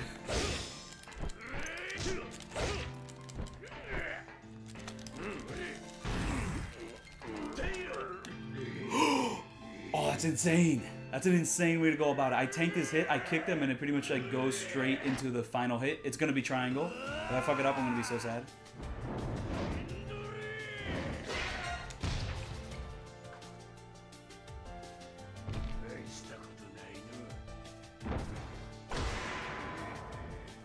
Oh yeah, that was fun. Honestly, I remember this fight being a lot more impossible, but honestly, like I just learned stuff about how to like approach him. I mean, yeah, you could spam tiger drops and learn the timings, and it kind of makes the fight a cakewalk, but I'm learning like combo stuff, like, you know, just how to use iframes effectively, or just rather, if you do square triangle, you basically like avoid the stuff he does in the first phase. And honestly, you can kind of get a few hits in after he does an attack in like the final phase where he has hyper armor, so like there's more interesting ways to approach the fight. So I mean, if I had to redo like this no damage, there are ways to like be more interesting with it. However, in order to redo this no damage, I'm gonna have to be able to mod a Roblox model into original Yakuza 2. Can someone please make a mod for that? I really need that. おかんと同じ匂いや。おかんのこと覚えとるんか。I would absolutely do Roblox 2 OG. If someone made a mod for that, it would be my first priority. 顔も覚えとらん時に別れてしもたんか。どんな人やった？お前によう似とるわ。初めてお前に会うた時、おかんを思い出したからの。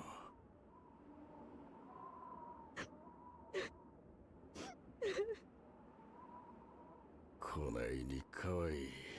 Oh, this is not the Steam Deck. This is actually original PS2 hardware. But I am like streaming it through a Steam Deck. I'm using an Elgato, which is connected to the Steam Deck, so that's why I'm doing 720p instead of 1080p, because I'm also like natively upscaling this game with the RetroTink 5X. わしの体には人言派の血が流れとるんや。いずれこうしてのたれ死に運命やったんや。My favorite Yakuza OST, that is so hard. 思ったより。And I just love how this song like just dynamically goes with this scene. Like the scene does not hit as hard without this song. 笑顔を見せてくれ。おかんの笑った顔が好きやったんや。お兄ちゃん。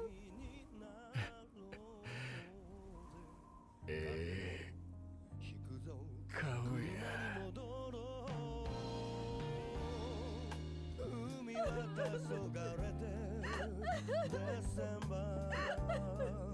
無口な歌に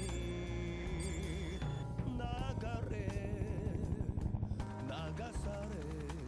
We got Date with the helicopter. Love him.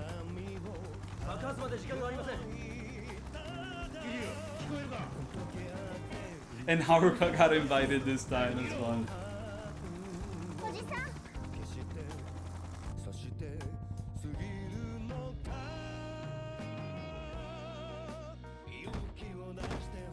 Kazuma.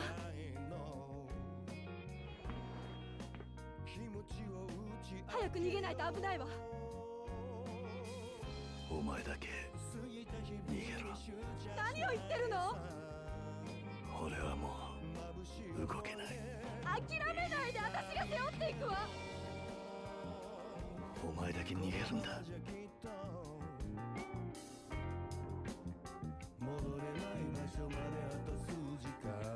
分かった。それなら私もここにいる。あなたを置いて逃げられないわ。俺のことは放っておけ。そんなことできない。早く。It is funny how they just start making out and like Haruka is just like watching from the helicopter. Like, yeah, this building's gonna blow up and they're all gonna die.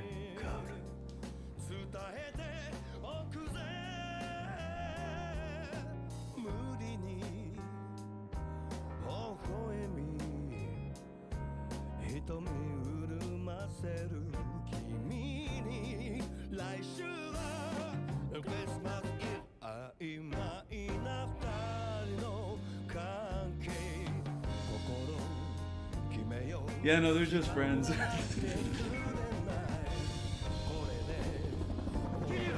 mean, it's just like a friend activity to like make out near bombs.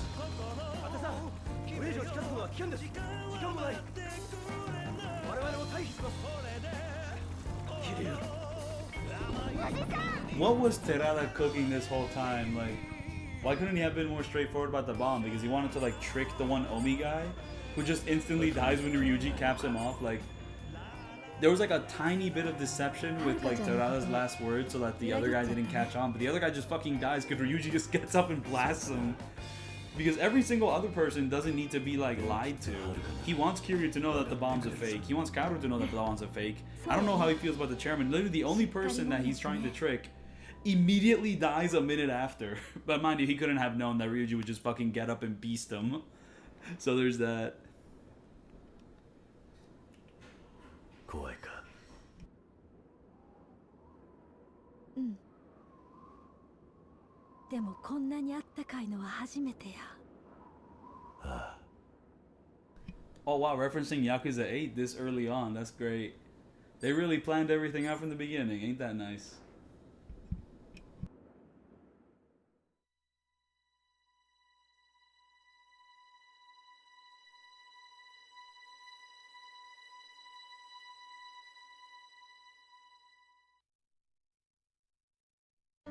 I like when the bomb goes off and it goes abracadabra. I thought that was funny.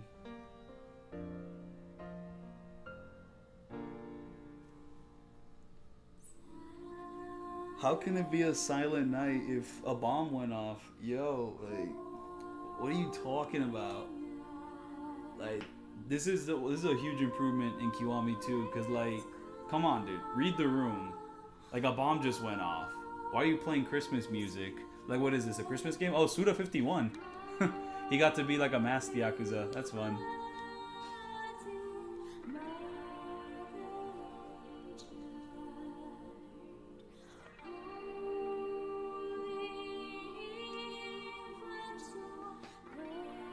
Like, seriously, they were able to bring back the credits theme for Yakuza 1 and Kiwami 1, but they weren't able to do that for Kiwami 2. But yeah, no, oh man. Yeah, no, great game, great game. I definitely like it better than the first one. And I mean, I have a very high opinion of this game. I think it's gonna continue. I think it's gonna be like my top favorite Yakuza for a while until we start getting to like some of the heavy hitters later on in these walkthroughs and all that.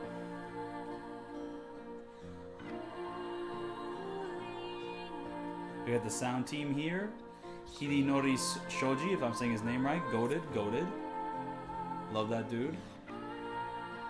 Daisuke Fukagawa. Not sure what other Yakuza games he's been directly like directing. But yeah, no. Goated for this one.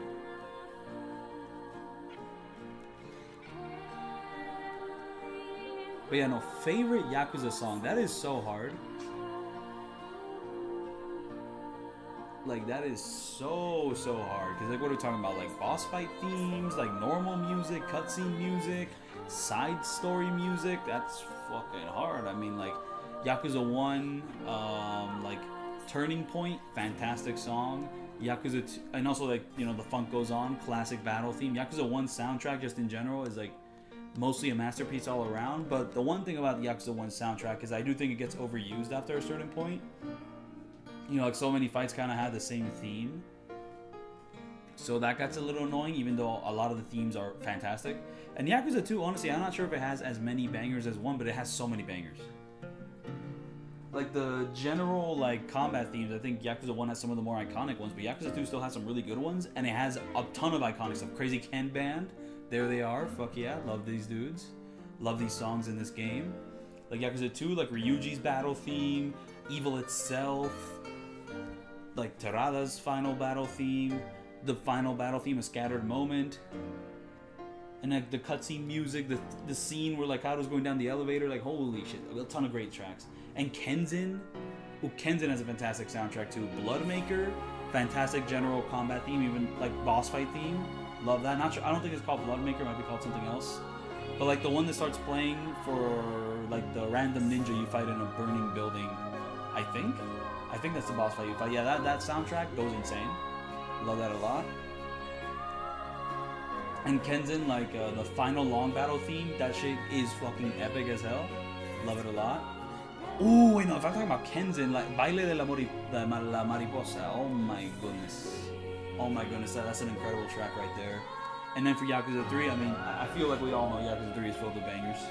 I feel we know Yakuza 3 is filled with bangers. The Fly, Andre's battle themes. Ooh. Ooh. And, oh man, the Joji battle theme. Oh man, one of the all-time greats. One of the all-time greats right there. And then for Yakuza 4 has a ton of bangers like Martial Delights. The theme when you fight Tanimura's like only good boss fight. That theme is incredible. And just I really like For Faith and like all its renditions. I think it's awesome, though I do find it's those themes aren't as memorable as some of the other stuff in the series, but it's still a fantastic theme. Oh wait, but Nagoshi still got to be a general director, but not exactly the main director. I don't know, just Yakuza directors gets kind of confusing, given that like the series kind of has like it's very sharply watched by a couple big figureheads, but also has a bunch of like other people also managing a ton of shit. And honestly, those people probably affect the tone of like the games they work on quite a bit, and they don't get enough spotlight. So you know, who knows?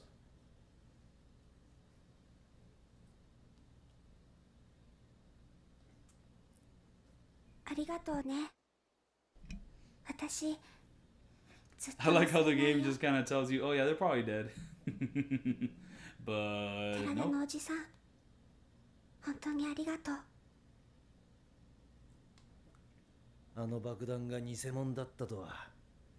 寺田が一番 And then the Kuruhyo games, oh my goodness, like the knife theme, incredible. The boss fight themes, the final boss fight theme with the license song goes insane. Like holy shit, Kuruhyo, and also the So Stupid song. Oh. 花から爆発させる気はなかったってことだ。しかしまあ、爆弾が起動した時はどうなるかと思ったぜ。 This Kuruhyo is on another level. And then Dead Souls, there's a good number of tracks that really annoy me, but like the Cry boss fight, like the Cry theme, holy shit, あの爆弾が爆発しないことが分かっていたのか。いや。 Wait, I don't think I've used that in like any of my Roblox videos. Honestly, I should probably use that song for like one of them. Oh no, the stupid song is not called stupid. It's called So Unusual. There we go. That's the one I'm referencing. Incredible theme right there. Yeah, no, and then Kuruhyo 2, honestly, it's kind of missing some bangers from Kuruhyo 1, but still a ton of great tracks.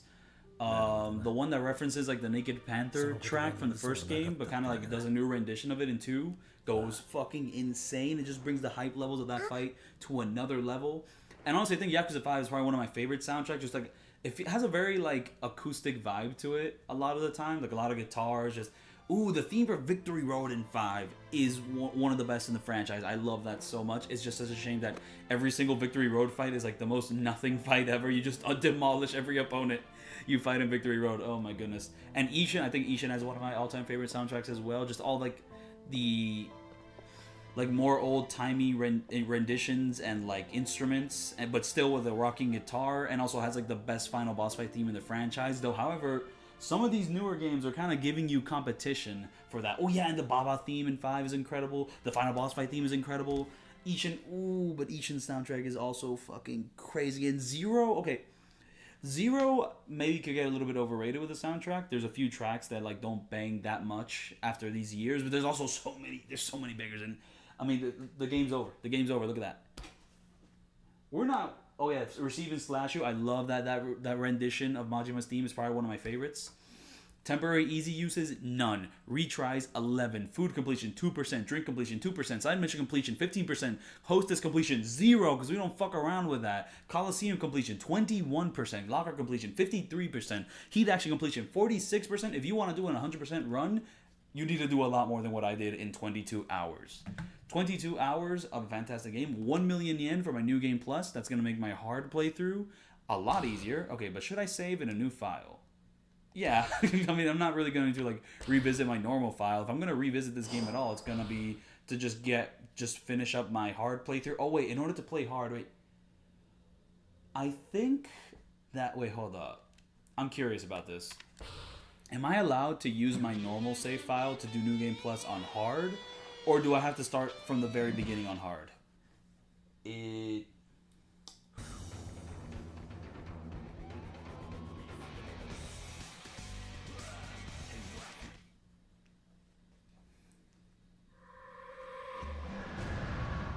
We've unlocked a bunch of stuff. Adventure Review, Serenity Review, Premium New Game. They call it Premium New Game. It's not New Game Plus, it's Premium.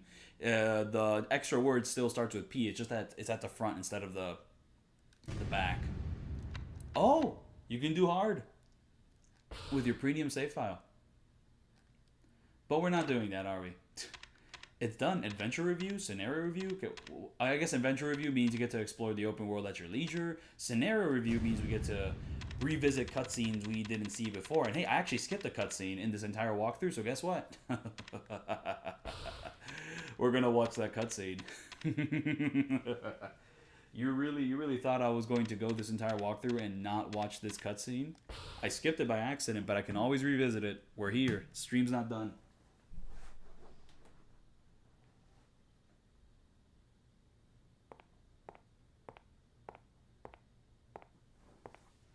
Oh yeah, no, I forgot that like the final boss fight theme in Kuruhyo 2 is also incredible.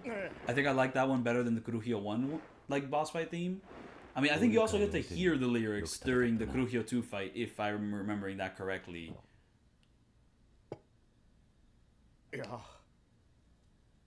Or I might be wrong on that, but it's still insanely hype. And then from Yakuza 0, like I'm just saying, the Awano theme's incredible, Kuze's theme is incredible. The final boss fight theme is like fantastic, even though like the final boss himself isn't the most interesting character. I think the main long battle theme, for the most, I think Tusk. I love Tusk a lot, and a lot of the side content theme in Yakuza 0 is out of this fucking world. Like a lot of the training themes, fucking go insane. The Majima tutorial like song is fantastic. It's a bit insane that Nishitani does not have an original theme in the game. He just gets the basic boss fight theme and all. Yeah, the basic boss fight theme in retrospect, just after at least many years, is a little whatever. It's just kind of like threatening. It's got a lot of dubby step, and that's like one thing about Zero's soundtrack, where the dubstep gets a little bit annoying sometimes. Not a big fan of like Kiryu's Legend style like theme or Majima's Legend style theme. I just don't like those songs. They don't really go. They don't go hard for me. And then continuing on from Yakuza 0, we have Kiwami 1. Some renditions are really dope, and others are worse than the original. I mean, honestly, most of them are worse than the original, but like some of them are worse than the original in that, oh, this is still fantastic, just the original's goated, and some of them are worse than the original in like, oh wow, I really like I don't like this track. But like for the most part, Kiwami 1 has a pretty dope soundtrack. Just I'm not a big fan of like the Majima theme in Kiwami 1. I don't like that rendition. And oh, the cutscene's over. Look at that. Wow, look at that. Wow, bam, boom, bam, pow. But yeah, no, just going from memory, then from Kiwami 1, we have Yakuza 6. Yakuza 6 has an incredible soundtrack. There's actually a lot of great bangers in it. And I'm just going to leave it at that, actually. So yeah, stream, I'm going to end the stream now. Thank you so much for sticking around for my walkthroughs of Yakuza 1 and Yakuza 2. And once I have access to my PS3, I plan on continuing these walkthroughs, but that's not going to be for a while. So yeah, thank you so much for watching, and this is the end. This is the ending. It's Yakuza 2 is done until I revisit it for like an 100% run walkthrough and all that, but I have to finish up Yakuza 5 100%, which honestly will probably be less exhausting than the 100% for this game. But yeah, thank you so much for watching, and I'll see you all then for my next video. Peace out.